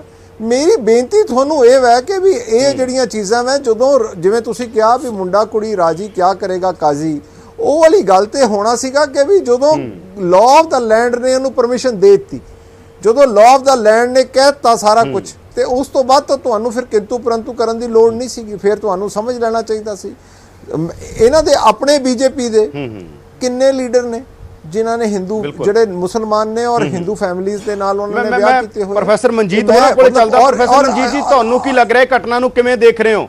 ਕਿਉਂਕਿ ਉੱਤਰ ਪ੍ਰਦੇਸ਼ 'ਚ ਕਿਹਾ ਜਾਂਦਾ ਸੀ ਪ੍ਰੋਫੈਸਰ ਮਨਜੀਤ ਜੀ ਕਿ ਇੱਕ ਪੋਲਰਾਈਜੇਸ਼ਨ ਦੀ ਪੋਲਿਟਿਕਸ ਵੀ ਘੁੰਮਦੀ ਹੈ ਲਵ ਜਿਹਾਦ ਦੇ ਦੁਆਲੇ। ਉਸ ਤੋਂ ਬਾਅਦ ਸੱਤਾ 'ਚ BJP ਆਉਂਦੀ ਹੈ, ਬੜੇ ਲੰਮੇ ਸਮੇਂ ਬਾਅਦ ਰਾਜਨਾਥ ਦੇ ਦੌਰ ਤੋਂ ਬਾਅਦ ਯੋਗੀ ਆਦਿੱਤਿਆਨਾਥ ਮੁੱਖ ਮੰਤਰੀ ਬਣਦੇ ਨੇ। ਕੀ ਇਹਦਾ ਕੋਈ ਸਿਆਸੀ ਕਨੈਕਸ਼ਨ ਵੀ ਹੈ? ਤੁਸੀਂ ਪ੍ਰੋਫੈਸਰ ਹੋ, ਚੀਜ਼ਾਂ ਨੂੰ ਪੜ੍ਹਦੇ ਹੋ, ਸਮਝਦੇ ਹੋ, ਕੀ ਕਹਾਣੀ ਕੀ ਹੈ ਇਹ? ਤੁਸੀਂ ਕਹਾਣੀ ਦੇਖ ਲਈ ਪੂਰੀ? ਯਾਦਵਿੰਦਰ ਜੀ, ਗੱਲ ਬੜੀ ਸਾਫ਼ ਹੈਗੀ ਹੈ ਕਿ ਕੀ ਅਸੀਂ ਇਸ ਦੇਸ਼ ਦੇ ਵਿੱਚ ਇਸ ਕਨਸਟੀਟਿਊਸ਼ਨ ਰਾਹੀਂ ਗਾਈਡਡ ਆ ਜਾਂ ਕੋਈ ਨਾਗਪੁਰ ਤੋਂ ਅਲੱਗ ਕਿਸੇ ਧਰਮ ਦੇ ਤਹਿਤ ਇਹ ਦੇਸ਼ ਚੱਲ ਰਿਹਾ? ਇਹ ਗੱਲ ਦਾ ਸਾਨੂੰ ਵਖਰੇਵਾਂ ਪਾਉਣਾ ਪਊਗਾ। ਮੈਨੂੰ ਇਹ ਲੱਗਦਾ ਜੇ ਆਪਾਂ ਮੈਂ ਭਾਸ਼ਾ ਕਦੀ ਧਰਮਾਂ ਦੀ ਯੂਜ਼ ਨਹੀਂ ਕਰਦਾ, ਪਰ ਜੇ ਹਿੰਦੂ ਧਰਮ ਨੂੰ ਵੀ ਲਿਆ ਜਾਏ, ਜੋ ਰਿਗ ਵੇਦਾ ਦੇ ਵਿੱਚ ਵਾਸੂਦੇਵ ਕੁਟੰਬਕਮ ਲਿਖਿਆ ਕਿ ਜਿਹੜਾ ਇਹ ਸਾਰੀ ਧਰਤੀ ਇੱਕ ਪਰਿਵਾਰ ਹੈਗਾ, ਉਹਦੇ 'ਚ ਉਹਨਾਂ ਨੇ ਨੌਨ ਹਿਊਮਨ ਬੀਇੰਗ ਨੂੰ ਵੀ ਪਰਿਵਾਰ ਮੰਨਿਆ। ਦੇਖੋ ਕਿੱਡੀ ਵੱਡੀ ਗੱਲ ਕਹੀ ਹੈ, ਜਿਹੜੀ ਅੱਜ ਸਾਨੂੰ ਕਰੋਨਾ ਵਾਇਰਸ ਕੀ ਸਿਖਾ ਰਹੀ ਹੈ। ਆਪਾਂ ਕੀ ਸਿੱਖਿਆ ਕਰੋਨਾ ਵਾਇਰਸ ਤੋਂ? ਉਹ ਇਹ ਕਹਿ ਰਹੀ ਹੈ ਕਿ ਇਹ ਜੇ ਤੁਸੀਂ ਬਿਮਾਰੀ ਆਈ, ਉਹ ਧਰਮ ਨਹੀਂ ਦੇਖਦੀ, ਜਾਤ ਨਹੀਂ ਦੇਖਦੀ, ਬਾਰਡਰ ਨਹੀਂ ਦੇਖਦੀ, ਦੇਸ਼ ਨਹੀਂ ਦੇਖਦੀ, ਉਹ ਸਾਰੀ ਦੁਨੀਆ ਨੂੰ ਇਕੱਠਿਆਂ ਕਰਦੀ ਹੈ। ਅਸੀਂ ਇੱਥੇ ਧਰਮਾਂ ਦੇ ਨਾਂ ਦੇ ਉੱਤੇ, ਲਵ ਜਿਹਾਦ ਦੇ ਨਾਂ ਦੇ ਉੱਤੇ, ਜਾਤ ਦੇ ਨਾਂ ਦੇ ਉੱਤੇ ਕਦੀ ਚੁੱਪ ਹੀ ਨਹੀਂ ਕਰਦੇ, ਹਟਦੇ ਹੀ ਨਹੀਂ। ਅੱਜ ਤੱਕ ਅਸੀਂ ਇਹ ਨਹੀਂ ਸਮਝਿਆ ਕਿ ਸਾਡਾ ਇਹੀ ਸੱਭਿਆਚਾਰ ਦੀ ਅਪਰੋਚ ਸੀ ਹਿੰਦੂ ਦੀ ਕਿ ਅਸੀਂ ਅੰਦਰੂਨੀ ਤੌਰ ਤੇ ਜਾਤਾਂ 'ਚ ਸਮਾਜ ਨੂੰ ਏਡੇ ਵੱਡੇ ਪੱਧਰ ਤੇ ਵੰਡ ਕੇ ਕਮਜ਼ੋਰ ਰੱਖਿਆ ਕਿ ਦੂਸਰੇ ਸਾਡੇ ਤੇ ਰਾਜ ਕੀਤੇ। ਬਾਹਰੋਂ ਆ ਕੇ ਕਿਉਂ ਰਾਜ ਹੋਇਆ, ਕਿਉਂ ਅਸੀਂ ਕਿਉਂ ਨਹੀਂ ਰਾਜ ਕਰ ਸਕੇ? ਕਿਉਂਕਿ ਅਸੀਂ ਲਗਾਤਾਰ ਲੋਕਾਂ ਨੂੰ ਸਮਾਜ ਤੋਂ ਦਰਕਾਰਦੇ ਆ, ਬਾਹਰ ਕਰਦੇ ਆ। ਉਹੋ ਹੀ ਲੋਕ ਜਿਨ੍ਹਾਂ ਨੂੰ ਜਾਤਾਂ ਦੇ ਨਾਂ ਤੇ ਦਰਕਾਰਿਆ, ਅਛੂਤ ਕਹਿ ਕੇ ਦਰਕਾਰਿਆ, ਉਹ ਮੁਸਲਮਾਨਾਂ 'ਚ ਵੀ ਗਏ ਕਨਵਰਟ ਹੋ ਕੇ, ਉਹ ਕ੍ਰਿਸਚੀਅਨ ਵੀ ਬਣੇ, ਉਹਦੇ 'ਚੋਂ ਸਿੱਖੀਜ਼ਮ ਵੀ ਨਿਕਲਿਆ, ਇਸ ਗੱਲ ਤੋਂ, ਇਸ ਬਗਾਵਤ ਵਿੱਚੋਂ ਨਿਕਲਿਆ। ਅਜੇ ਤੱਕ ਵੀ ਅਸੀਂ ਇਹ ਸਮਝਣ ਦੀ ਕੋਸ਼ਿਸ਼ ਨਹੀਂ ਕਰ ਰਹੇ ਕਿ ਅੰਦਰੂਨੀ ਕਮਜ਼ੋਰੀਆਂ ਦੂਰ ਕਰਨ ਦੀ ਜਗ੍ਹਾ ਆਪਾਂ ਉਸ ਗੱਲ ਨੂੰ ਬਾਰ-ਬਾਰ ਘਸੀਟ ਕੇ ਲਿਆਉਂਦੇ ਆ ਕਿ ਨਹੀਂ, ਧਰਮਾਂ ਦੀ ਨਫ਼ਰਤ, ਧਰਮਾਂ ਦਾ ਵਖਰੇਵਾਂ ਕਿਉਂ ਇੰਜ ਕਰਨਾ ਚਾਹੁੰਦੇ? ਇਹ ਦੇਸ਼ ਆ। ਇੱਕ ਪਾਸੇ RSS ਕਹਿੰਦੀ ਆ ਹਿੰਦੁਸਤਾਨ 'ਚ ਰਹਿਣ ਵਾਲੇ ਸਾਰੇ ਹਿੰਦੂ ਆ। ਜੇ ਤੁਹਾਡੀ ਗੱਲ ਹੀ ਅਸੀਂ ਮੰਨ ਲਈਏ, ਜੇ ਹਿੰਦੁਸਤਾਨ 'ਚ ਰਹਿਣ ਵਾਲੇ, ਭਾਰਤ ਵਿੱਚ ਰਹਿਣ ਵਾਲੇ ਸਾਰੇ ਹਿੰਦੂ ਹੈਗੇ ਆ, ਫਿਰ ਕਿਸ ਗੱਲ ਦਾ ਹਿੰਦੂ ਮੁਸਲਿਮ ਫਸਾਦ ਤੁਹਾਡਾ ਬਾਰ-ਬਾਰ ਖੜਾ ਹੁੰਦਾ ਹੈ? ਤੁਸੀਂ ਕਿਸੇ ਗੱਲ ਤੇ ਟਿਕੋ। ਪਾਰਲੀਮੈਂਟ ਦੇ ਐਂਟਰੀ ਹਾਲ ਦੇ ਉੱਤੇ ਲਿਖਿਆ ਵਾਸੂਦੇਵ ਕੁਟੁੰਬਕਮ ਕਿ ਅਸੀਂ ਸਾਰੇ ਇੱਕ ਸੈਕੂਲਰ ਦੇਸ਼ ਹਾਂ। ਫਿਰ ਕਿਸ ਗੱਲ ਦਾ? ਤੁਹਾਨੂੰ ਪਤਾ ਕਿ ਜਿਹੜੀ Punjab and Haryana high court ਨੇ ਆ ਪੰਚਕੂਲੇ ਜਾਂ ਹੋਰ ਜਗ੍ਹਾ ਦੇ ਵਿੱਚ ਇਹੋ ਜਿਹੇ ਰਨਅਵੇ ਕਪਲ ਲਈ ਸ਼ੈਲਟਰ ਹੋਮ ਬਣਾਏ ਹੋਏ ਆ, ਉਹਨਾਂ ਨੂੰ ਪ੍ਰੋਟੈਕਸ਼ਨ ਦਿੱਤੀ ਹੋਈ ਆ। ਫਿਰ ਕਿਉਂ ਨਹੀਂ ਆਪਾਂ ਸਮਝਦੇ? ਮੈਨੂੰ ਲੱਗਦਾ ਕਿ ਜੇ ਲਵ ਜਿਹਾਦ, ਜੇ ਉਸ ਨੂੰ ਲਫ਼ਜ਼ ਨੂੰ ਧਰਮ ਦੇ ਨਾਲੋਂ ਅਲੱਗ ਕਰਕੇ ਯਾਦਵਿੰਦਰ ਜੀ ਦੇਖਿਆ ਜਾਏ ਤੇ ਇਹਦੇ ਨਾਲੋਂ ਚੰਗੀ ਗੱਲ ਕਿਹੜੀ ਦੁਨੀਆ 'ਚ ਹੋ ਸਕਦੀ ਆ? ਅੱਜ ਜੇ ਦੇਸ਼ ਦੁਨੀਆ ਦੇ ਵਿੱਚ ਸਭ ਤੋਂ ਵੱਧ ਕਿਸੇ ਚੀਜ਼ ਦੀ ਘਾਟ ਹੈਗੀ ਹੈ, ਉਹ ਹੈਗੀ ਆ ਪਿਆਰ ਦੀ, ਆਪਸ ਵਿੱਚ ਲੋਕਾਂ ਦਾ ਪਿਆਰ, ਇੱਕ ਦੂਜੇ ਦੀ ਜਿਹੜੀ ਨਫ਼ਰਤ ਘਟਾਉਣੀ। ਜੇ ਅਸੀਂ ਦੁਨੀਆ ਦੇ ਵਿੱਚ ਪਿਆਰ ਵੰਡਣ ਦਾ, ਲਵ ਵੰਡਣ ਦਾ ਇੱਕ ਨਿਸ਼ਚਾ ਕਰ ਲਈਏ, ਔਰ ਉਹਦੀ ਇੱਕ ਸ਼ੁਰੂਆਤ ਆ, ਜੇ ਤੁਸੀਂ ਧਰਮਾਂ ਤੋਂ ਉੱਪਰ ਉੱਠ ਕੇ, ਜਾਤਾਂ ਤੋਂ ਉੱਪਰ ਉੱਠ ਕੇ, ਪਛਾਵਾਂ ਤੋਂ ਉੱਪਰ ਉੱਠ ਕੇ ਲੋਕਾਂ ਨੂੰ ਇੱਕ ਦੂਜੇ ਨਾਲ ਨੇੜੇ ਆਉਣ ਦਿੰਦੇ ਆ, ਇਹਦੇ ਨਾਲ ਦੇਸ਼ ਮਜ਼ਬੂਤ ਹੋਊਗਾ। ਇਹ ਦੇਸ਼ ਭਗਤੀ ਹੋਊਗੀ, ਨਾ ਕਿ ਤੁਸੀਂ 24 ਘੰਟੇ ਇੱਕ ਆਪਣੀ ਰੱਟ ਲਾ ਛੱਡੋ ਕਿ ਇਸ ਤਰੀਕੇ ਨਾਲ। ਸਾਡੀ ਪੰਜਾਬ ਦੀ ਧਰਤੀ ਇੱਕ ਦੇਖੋ ਯਾਦਵਿੰਦਰ ਜੀ ਨਾਲ ਉਹਨਾਂ ਤੋਂ ਪੁੱਛਦੇ ਆਪਾਂ ਕਿ ਉਹਨਾਂ ਦੀਆਂ ਉਹਨਾਂ ਨੇ ਜੀ ਮੈਂ ਲਾਸਟ ਗੱਲ ਜ਼ਰੂਰੀ ਕਹਿਣੀ ਆ, ਬੜੀ ਇੰਪੋਰਟੈਂਟ ਗੱਲ ਯਾਦਵਿੰਦਰ ਜੀ। ਜੀ ਸਰ ਕਹੋ ਸਰ, ਕਹੋ। ਹਾਂ, ਮੈਂ ਇਹ ਕਹਿਣਾ ਕਿ ਪੰਜਾਬ ਦੀ ਧਰਤੀ ਤੇ ਪਹਿਲੀ ਅਸੀਂ ਨੌਜਵਾਨ ਜਿਹੜੇ ਆ, ਗੁਰਬਖਸ਼ ਸਿੰਘ ਨੇ ਇੱਕ ਕਿਤਾਬ ਲਿਖੀ ਸੀਗੀ, ਇਸ਼ਕ ਜੰਨਾ ਦੀ ਹੱਡੀ ਰਚਿਆ। ਅਸੀਂ ਤੇ ਪਲੇ ਹੀ ਉਸ ਫੋਕਲੋਰ ਦੇ ਉੱਤੇ, ਹੀਰ ਰਾਂਝਾ, ਸੱਚੀ ਪੰਨੂ, ਸੋਹਣੀ ਮਹੀਂਵਾਲ, ਅਸੀਂ ਤੇ ਉਹਨਾਂ ਗੱਲਾਂ ਤੇ ਪਲੇ ਆ। ਇਹ ਕਿੱਧਰ ਨੂੰ ਲੈ ਕੇ ਜਾਂਦੇ ਆ? ਇਹ ਨਾ, ਇਹ ਸਾਡੀ ਧਰਤੀ ਤੇ ਬਿਲਕੁਲ ਇਹੋ ਜਿਹਾ ਬੂਟਾ ਲੱਗਣਾ ਚਾਹੀਦਾ ਨਫ਼ਰਤ ਦਾ। ਬਿਲਕੁਲ। ਮੈਂ ਆਸ਼ੂਤੋਸ਼ ਜੀ ਇੱਕ ਸਵਾਲ ਪੁੱਛਦਾ ਤੁਹਾਡੇ ਤੋਂ, ਤੁਹਾਨੂੰ ਲੱਗਦਾ ਹਿੰਦੂ ਮੁਸਲਿਮ ਦਾ ਵਿਆਹ ਹੋ ਸਕਦਾ ਜਾਂ ਨਹੀਂ ਹੋ ਸਕਦਾ? ਅਰੇਂਜ ਮੈਰਿਜ ਹੋਵੇ ਜਾਂ ਲਵ ਮੈਰਿਜ ਹੋਵੇ? ਸਭ ਤੋਂ ਵੱਡੀ ਗੱਲ ਜੀ, ਪਹਿਲਾਂ ਮੈਂ ਜੋ ਸੁਬਰਮਨਿਅਮ ਜੀ ਨੇ ਕਿਹਾ, ਠੀਕ ਹੈ, ਮੈਂ ਉਹਦਾ ਜਵਾਬ ਦੇਣਾ। ਸੁਬਰਮਨਿਅਮ ਜੀ ਦਾ ਜਵਾਬ ਦੇ ਦਿਓ। ਆਸ਼ੂਤੋਸ਼ ਜੀ ਕੋਈ ਸਮੱਸਿਆ ਨਹੀਂ, ਤੁਹਾਡੇ ਕੋਲ ਖੁੱਲਾ ਟਾਈਮ ਹੈ। ਮੈਂ ਸਿਰਫ ਇੱਕ ਮਿੰਟ ਪਹਿਲਾਂ ਮੈਂ ਇੱਕ ਮਿੰਟ ਹਿੰਦੂ ਮੁਸਲਿਮ ਦਾ ਵਿਆਹ ਹੋ ਸਕਦਾ ਹੈ, ਗੱਲ ਕੰਪਲੀਟ ਕਰ ਲੈਣ ਦਿਓ। ਸਿੱਖ ਦਾ ਵਿਆਹ ਹੋ ਸਕਦਾ ਹੈ। ਸਰ ਇੱਕ ਇਹ ਜਵਾਬ ਦੇ ਜੋ, ਉਦੋਂ ਬਾਅਦ ਤੁਸੀਂ ਪੂਰਾ ਰਮਨ ਜੀ ਦੇ ਬਾਰੇ ਬੋਲੋ, ਮਨਜੀਤ ਜੀ ਬਾਰੇ, ਜੋ ਤੁਹਾਡੀ ਪੂਰੀ ਆਜ਼ਾਦੀ ਹੈ, ਪੂਰਾ ਖੁੱਲ ਕੇ ਬੋਲੋ, ਕੋਈ ਮਸਲਾ ਨਹੀਂ। ਹਿੰਦੂ ਮੁਸਲਿਮ ਦਾ ਵਿਆਹ ਹੋ ਸਕਦਾ ਹੈ, ਹਿੰਦੂ ਸਿੱਖ ਦਾ ਵਿਆਹ ਹੋ ਸਕਦਾ ਹੈ, ਹਿੰਦੂ ਮੁਸਲਿਮ ਦਾ ਵਿਆਹ ਹੋ ਸਕਦਾ ਹੈ, ਹਿੰਦੂ ਦਾ ਵਿਆਹ ਹੋ ਸਕਦਾ ਹੈ, ਪਰ ਉਸ ਦੇ ਵਿੱਚ ਜੇ ਪਰਿਵਾਰ ਮਨਜ਼ੂਰ ਹੋਣ, ਲਵ ਮੈਰਿਜ ਵੀ ਹੋ ਸਕਦੀ ਹੈ, ਪਰ ਜੇ ਉਹਦੇ ਵਿੱਚ ਸਾਜ਼ਿਸ਼ ਨਾ ਹੋਵੇ। ਸਾਡਾ ਸਵਾਲ ਸਭ ਤੋਂ ਵੱਡਾ ਇਹ ਹੈ, ਉਸ ਲੜਕੇ ਨੇ ਜੋ ਆਪਦਾ ਧਰਮ ਕਨਵਰਟ ਕਰਨ ਦੀ ਸਾਜ਼ਿਸ਼ ਕੀਤੀ, ਜਿੱਥੇ ਪਰਿਵਾਰਾਂ ਦੀ ਮੈਂ ਸਵਾਲ ਇਸ ਕਰਕੇ ਪੁੱਛਿਆ ਆਸ਼ੂਤੋਸ਼ ਜੀ, ਮੈਂ ਸਵਾਲ ਇਸ ਕਰਕੇ ਪੁੱਛਿਆ ਆਸ਼ੂਤੋਸ਼ ਜੀ, ਮੈਂ ਸਵਾਲ ਇਸ ਕਰਕੇ ਪੁੱਛਿਆ, ਮੋਟਿਵ ਦੀ ਗੱਲ ਨਹੀਂ, ਮੋਟਿਵ ਤੇ ਹੁਣ ਵਿਆਖਿਆ, ਮੋਟਿਵ ਤੇ ਇੰਟਰਪ੍ਰੀਟੇਸ਼ਨ ਆ, ਕੋਈ ਬੰਦਾ ਕੁਝ ਵੀ ਕਹਿ ਸਕਦਾਗਾ। ਪਰ ਮੈਂ ਕਹਿ ਰਹਾਂਗਾ ਕਿ ਬਹੁਤ ਸਾਰੇ ਲੀਡਰ ਕਾਂਗਰਸ ਦੇ, ਬੀਜੇਪੀ ਦੇ, ਮੈਂ ਨਾਮ ਲੈ ਕੇ ਦੱਸ ਸਕਦਾ, ਬੀਜੇਪੀ ਤੇ ਨਹੀਂ, ਤੁਸੀਂ ਆਪਣੀ ਗੱਲ ਰੱਖੋ, ਮੈਂ ਸਿਰਫ ਦੱਸਣ ਲਈ ਤਾਂ ਹੀ ਕਹਿ ਰਿਹਾ ਤੁਹਾਨੂੰ। ਬੀਜੇਪੀ ਤੇ ਕਾਂਗਰਸ ਦੇ ਬਹੁਤ ਵੱਡੇ ਲੀਡਰ ਨੇ ਜਿਨ੍ਹਾਂ ਨੇ ਮੁਸਲਿਮ ਕੁੜੀਆਂ ਨਾਲ ਲਵ ਮੈਰਿਜ ਕਰਾਈਆਂ ਜਾਂ ਮੁਸਲਿਮ ਲੀਡਰਾਂ ਨੇ ਹਿੰਦੂ ਮੁੰਡਿਆਂ ਨਾਲ ਕਰਾਈਆਂ, ਬੀਜੇਪੀ 'ਚ ਵੀ ਨੇ। ਜੇ ਤੁਸੀਂ ਕਹੋਗੇ ਕਿ ਮੈਂ ਨਾਵਾਂ ਦਾ ਜ਼ਿਕਰ ਵੀ ਕਰ ਦਿੰਨਾ, ਔਰ ਬਹੁਤ ਸਾਰੇ ਇਹੋ ਜਿਹੇ ਲੋਕ ਨੇ ਬੀਜੇਪੀ 'ਚ ਵੀ ਨੇ, ਕਾਂਗਰਸ 'ਚ ਵੀ ਨੇ। ਆਪਣੀ ਗੱਲ ਰੱਖੋ। ਸਭ ਤੋਂ ਪਹਿਲਾਂ ਸੁਬਰਮਨਿਅਮ ਜੀ ਨੇ ਕਿਹਾ ਸੀਗਾ ਕਿ ਇਨਸਾਨ ਦੇ ਵਿੱਚ ਜਾਨਵਰ ਇਹ ਅਲੱਗ ਹੁੰਦਾ ਰਹਿੰਦਾ, ਜਾਂ ਜੋ ਕੁਝ ਵੀ ਉਹਨਾਂ ਨੇ ਵਰਡਿੰਗ ਬੋਲੀ ਸੀ। ਸੁਬਰਮਨਿਅਮ ਜੀ ਬਹੁਤ ਬਹੁਤ ਧੰਨਵਾਦ ਤੁਹਾਡਾ। ਤੁਹਾਡੀ ਭਾਸ਼ਾ ਤੋਂ, ਤੁਹਾਡੀ ਸੱਭਿਅਤਾ ਦਾ ਤੇ ਤੁਹਾਡੇ ਲੈਂਗੁਏਜ ਤੋਂ ਪਤਾ ਚੱਲਦਾ। ਦੂਜੀ ਗੱਲ, ਤੁਸੀਂ ਸੁਖਪਾਲ ਸਿੰਘ ਸਰਾਂ ਜੀ ਦੇ ਬਾਰੇ ਬੋਲਿਆ। ਸੁਖਪਾਲ ਸਿੰਘ ਸਰਾਂ ਜੀ ਇੱਕ ਵੈਲ ਰੈਪੂਟੇਟਡ ਪਰਸਨ ਹੈ ਬਠਿੰਡਾ ਸ਼ਹਿਰ ਦੇ। ਬੇਸ਼ੱਕ ਉਹ ਜੱਟ ਸਿੱਖ ਪਰਿਵਾਰ ਦੇ ਨਾਲ ਹੈ, ਇੱਕ ਸਿੱਖ ਪਰਿਵਾਰ ਦੇ ਨਾਲ ਬਿਲੋਂਗ ਕਰਦੇ ਹੈ, ਪਰ ਜੇ ਉਹ ਆਪਦੇ ਧਰਮ ਦੇ ਨਾਲ ਹਿੰਦੂ ਧਰਮ ਦੇ ਵਿੱਚ ਵੀ ਕੰਮ ਕਰਦੇ ਆ ਜਾਂ ਇੱਕ ਸਮਾਜ ਦੇ ਲਈ ਕੰਮ ਕਰਦੇ ਆ, ਉਸ ਦੇ ਵਿੱਚ ਤੁਹਾਨੂੰ ਓਬਜੈਕਸ਼ਨ ਕਿਸ ਚੀਜ਼ ਦੇ ਉੱਤੇ ਹੈ? ਦੂਜੀ ਗੱਲ, ਆਪਾਂ ਬੜੇ ਲੰਬੇ ਕਵਿਤਾਵਾਂ ਜਾਂ ਇੱਕ ਸ਼ਾਇਰਾਂ ਦੀਆਂ ਸ਼ਾਇਰਾਂ ਜਿਸ ਦੱਸਣ ਲੱਗ ਜਾਈਏ ਤਾਂ ਲੰਬਾ ਕੰਮ ਹੋ ਜਾਊਗਾ। ਤੁਸੀਂ ਕਿਹਾ ਵਾਸੂਦੇਵ ਕੁਟੰਬਕਮ। ਵਾਸੂਦੇਵ ਕੁਟੰਬਕਮ ਦਾ ਪਰਿਭਾਸ਼ਾ, ਉਸ ਦਾ ਪੂਰਾ ਵਿਖਿਆਨ ਸਾਡੇ ਜੀਵਨ ਦੇ ਵਿੱਚ ਹੈ। ਅਸੀਂ ਪੂਰੇ ਵਿਸ਼ਵ ਨੂੰ ਆਪਦਾ ਘਰ ਮੰਨਦੇ ਹਾਂ, ਪਰ ਜੇ ਕੋਈ ਸਾਡੇ ਘਰ ਵੜ ਕੇ ਇੱਕ ਸਾਜ਼ਿਸ਼ ਦੇ ਨਾਲ ਸਾਡੀਆਂ ਭੈਣਾਵਾਂ ਨੂੰ, ਸਾਡੀਆਂ ਬੇਟੀਆਂ ਨੂੰ ਗੁੰਮਰਾਹ ਕਰਕੇ ਲੈ ਕੇ ਜਾਊਗਾ, ਉਹ ਅਸੀਂ ਨਾ ਅੱਜ ਬਰਦਾਸ਼ਤ ਕਰਾਂਗੇ ਨਾ ਕੱਲ ਬਰਦਾਸ਼ਤ ਕਰਾਂਗੇ। ਨੇ ਤੈਅ ਕੌਣ ਕਰੂਗਾ? ਬਸ ਇਹੀ ਤਾਂ ਮਸਲਾ ਹੈਗਾ ਆਸ਼ੂਤੋਸ਼ ਜੀ, ਇਹ ਤੈਅ ਕੌਣ ਕਰੂਗਾ? ਕਿਉਂਕਿ FIR ਦੇ ਅੰਦਰ ਉਹ ਮੁੰਡੇ ਕੁੜੀ ਦਾ ਬਿਆਨ, ਜੇ ਤੁਸੀਂ ਕਹੋ FIR ਤੁਹਾਡੇ ਕੋਲ ਹੋਣੀ ਹੈ, ਵੈਸੇ ਅਸੀਂ ਵੀ ਤੁਹਾਨੂੰ ਫਾਰਵਰਡ ਕਰ ਦਿੰਦੇ ਉਹ ਪੜ੍ਹੀ ਹੈ ਮੈਂ ਬਿਲਕੁਲ ਜੀ, ਬਿਲਕੁਲ ਹੈ ਮੇਰੇ ਕੋਲ। ਪੂਰੀ FIR ਦੇ ਅੰਦਰ ਤੇ ਮੁੰਡਾ ਕੁੜੀ ਕਹਿ ਰਹੇ ਨੇ ਸਾਡੀ ਸਹਿਮਤੀ ਹੈ, ਇਹ ਤੈਅ ਕੌਣ ਕਰੂਗਾ? ਯਾਦਵਿੰਦਰ ਜੀ, ਮੈਂ ਇੱਕ ਛੋਟੀ ਜਿਹੀ ਗੱਲ ਪੁੱਛਣਾ ਚਾਹੁੰਦਾ ਤੁਹਾਡੇ ਤੋਂ। ਯਾਦਵਿੰਦਰ ਜੀ, ਤੈਅ ਜੀ ਕਿਤੇ ਨਾ ਕਿਤੇ ਠੀਕ ਹੈ, ਸਾਡੇ ਸੰਵਿਧਾਨਿਕ ਰਾਈਟ ਸੀ ਸਾਨੂੰ ਦਿੱਤੇ ਹੋਏ ਹੈ, ਪਰ ਉਸ ਦੇ ਨਾਲ ਨਾਲ ਸਾਡਾ ਸਮਾਜ ਦੇ ਪ੍ਰਤੀ ਤੇ ਪਰਿਵਾਰ ਦੇ ਪ੍ਰਤੀ ਵੀ ਕਿਤੇ ਨਾ ਕਿਤੇ ਆਪਦਾ ਇੱਕ ਫਰਜ਼ ਬਣਦਾ ਹੈ। ਅਸੀਂ ਜੇ ਮੈਂ ਇੱਕ ਸੰਵਿਧਾਨ ਨੂੰ ਬਿਲੋਂਗ ਕਰਦਾ, ਇੱਕ ਸੰਵਿਧਾਨ ਨੂੰ ਮੰਨਦਾ ਪਿਆ, ਭਾਰਤ ਦੇ ਸੰਵਿਧਾਨ ਨੂੰ, ਤੇ ਉਸ ਦੇ ਨਾਲ ਨਾਲ ਮੇਰਾ ਪਰਿਵਾਰਿਕ ਫਰਜ਼, ਮੇਰਾ ਸਮਾਜਿਕ ਫਰਜ਼ ਵੀ ਮੇਰਾ ਨਾਲ ਹੈ ਬਰਾਬਰ। ਉਸ ਦੇ ਸਮਾਜ ਵੀ ਉਹ ਤੈਅ ਕਰਨ ਦਾ ਕਿਤੇ ਨਾ ਕਿਤੇ ਜ਼ਿੰਮੇਦਾਰ ਹੈ। ਜੇ ਮੇਰੇ ਪਰਿਵਾਰ ਵਾਲੇ, ਜੇ ਮੇਰੇ ਪਰਿਵਾਰ ਵਾਲਿਆਂ ਨੂੰ ਇੱਕ ਬੰਦੇ ਨੇ, ਵਿਅਕਤੀ ਨੇ ਗੁੰਮਰਾਹ ਕੀਤਾ, ਠੀਕ ਹੈ, ਮੇਰੇ ਪਰਿਵਾਰ ਵਾਲਿਆਂ ਨੂੰ ਇਤਰਾਜ਼ ਹੈ, ਉਹ ਇਤਰਾਜ਼ ਮੈਂ ਤੁਹਾਡੇ ਸਾਹਮਣੇ ਆ ਕੇ, ਆਪਦੇ ਪਰਿਵਾਰ ਦੇ ਸਾਹਮਣੇ ਆ ਕੇ ਖਤਮ ਕਰੂੰਗਾ, ਨਾ ਕਿ ਕੋਰਟ ਦੇ ਰਾਹੀਂ। ਦੂਜੀ ਗੱਲ, ਹਾਈ ਕੋਰਟ ਦੇ ਤੁਸੀਂ ਉਹਦਾ ਆਰਡਰ ਦਾ ਜ਼ਿਕਰ ਕੀਤਾ। ਹਾਈ ਕੋਰਟ ਦੇ ਆਰਡਰ ਦੇ ਵਿੱਚ ਕਿਤੇ ਵੀ ਇੱਕ ਸ਼ਬਦ ਵੀ ਨਹੀਂ ਹੈ ਜਿਸ ਦੇ ਵਿੱਚ ਉੱਥੇ ਲਿਖਿਆ ਹੋਵੇ ਇਹਨਾਂ ਨੂੰ ਪ੍ਰੋਟੈਕਸ਼ਨ ਦੇਵੋ ਜਾਂ ਇਹ ਲੜਕਾ ਲੜਕੀ ਦੀ ਮੈਰਿਜ ਵੈਲਿਡ ਹੈ। ਉਹਦੇ ਵਿੱਚ ਲਿਖਿਆ ਕੀ ਹੋਇਆ ਕਿ ਇਹ ਡਿਸਟ੍ਰਿਕਟ ਐਡਮਿਨਿਸਟ੍ਰੇਸ਼ਨ ਇਹ ਮੈਟਰ ਨੂੰ ਡਿਸੋਲਵ ਕਰੇ। ਨਹੀਂ, ਗੱਲ ਮਸਲਾ ਇਹ ਨਹੀਂਗਾ। ਮਸਲਾ ਤੇ ਹੈ ਕਿ ਜਦੋਂ ਕਿਸੇ ਨੂੰ ਲੋੜ ਪੈਂਦੀ ਹੈ, ਕਨਸਟੀਟਿਊਸ਼ਨ ਦੀਆਂ ਜਿਹੜੀਆਂ ਸੰਸਥਾਵਾਂ ਨੇ ਉੱਥੇ ਜਾਂਦੇ ਨੇ ਨਾ, ਉਹ ਨਾ ਕਾਂਗਰਸ ਕੋਲੇ ਜਾਂਦੇ ਨੇ, ਨਾ BJP ਕੋਲੇ ਜਾਂਦੇ ਨੇ, ਨਾ ਅਕਾਲੀਆਂ ਕੋਲੇ ਜਾਂਦੇ ਨੇ, ਨਾ ਲੈਫਟ ਕੋਲੇ, ਨਾ ਰਾਈਟ ਕੋਲੇ। ਕਿੱਥੇ ਜਾਂਦੇ ਨੇ ਲੋਕ? ਅਦਾਲਤ ਜਾਂਦੇ ਨੇ ਤੇ ਅਦਾਲਤ ਉਹਨਾਂ ਨੂੰ ਮਾਨਤਾ ਦਿੰਦੀ ਹੈ ਤੇ ਅਦਾਲਤ ਕਨਸਟੀਟਿਊਸ਼ਨ ਮੁਤਾਬਕ ਚੱਲਦੀ ਹੈ ਇਸ ਦੇਸ਼ ਦੇ। ਫਿਰ ਉਹੀ ਤਾਂ ਕਿ ਰਾਮ ਰੌਲਾ ਕੀ ਹੈ, ਇਹੀ ਤਾਂ ਰੌਲਾ ਅਸੀਂ ਪੁੱਛ ਰਹੇ ਹਾਂ ਤੁਹਾਡੇ ਤੋਂ। ਮਸਲਾ ਕੀ ਹੈ? ਜਦੋਂ ਜੇ ਕਨਸਟੀਟਿਊਸ਼ਨ ਇੱਕ ਰਾਈਟ ਦੇ ਰਿਹਾ ਹੈਗਾ, ਜੇ ਕਨਸਟੀਟਿਊਸ਼ਨ ਇੱਕ ਰਾਈਟ ਦੇ ਰਿਹਾ, ਮੰਨ ਲਓ ਕਨਸਟੀਟਿਊਸ਼ਨ ਦਾ ਇੱਕ ਰਾਈਟ ਆ, ਕਨਸਟੀਟਿਊਸ਼ਨ ਦਾ ਰਾਈਟ ਜਦੋਂ ਕੋਈ ਬਾਲਗ ਹੋ ਗਿਆ, ਕਨਸਟੀਟਿਊਸ਼ਨ ਹੀ ਇਹ ਕਹਿੰਦਾ ਜਦੋਂ ਕੋਈ ਬਾਲਗ ਹੋ ਗਿਆ ਉਦੋਂ ਮੁੜ ਕੇ ਉਹ ਕਨਸਟੀਟਿਊਸ਼ਨ ਮੁਤਾਬਕ ਆਪਣੀ ਸਮਝ ਨੂੰ ਰੱਖ ਸਕਦਾ, ਆਪਣੇ ਮੁਤਾਬਕ ਚੀਜ਼ਾਂ ਕਰ ਸਕਦਾ।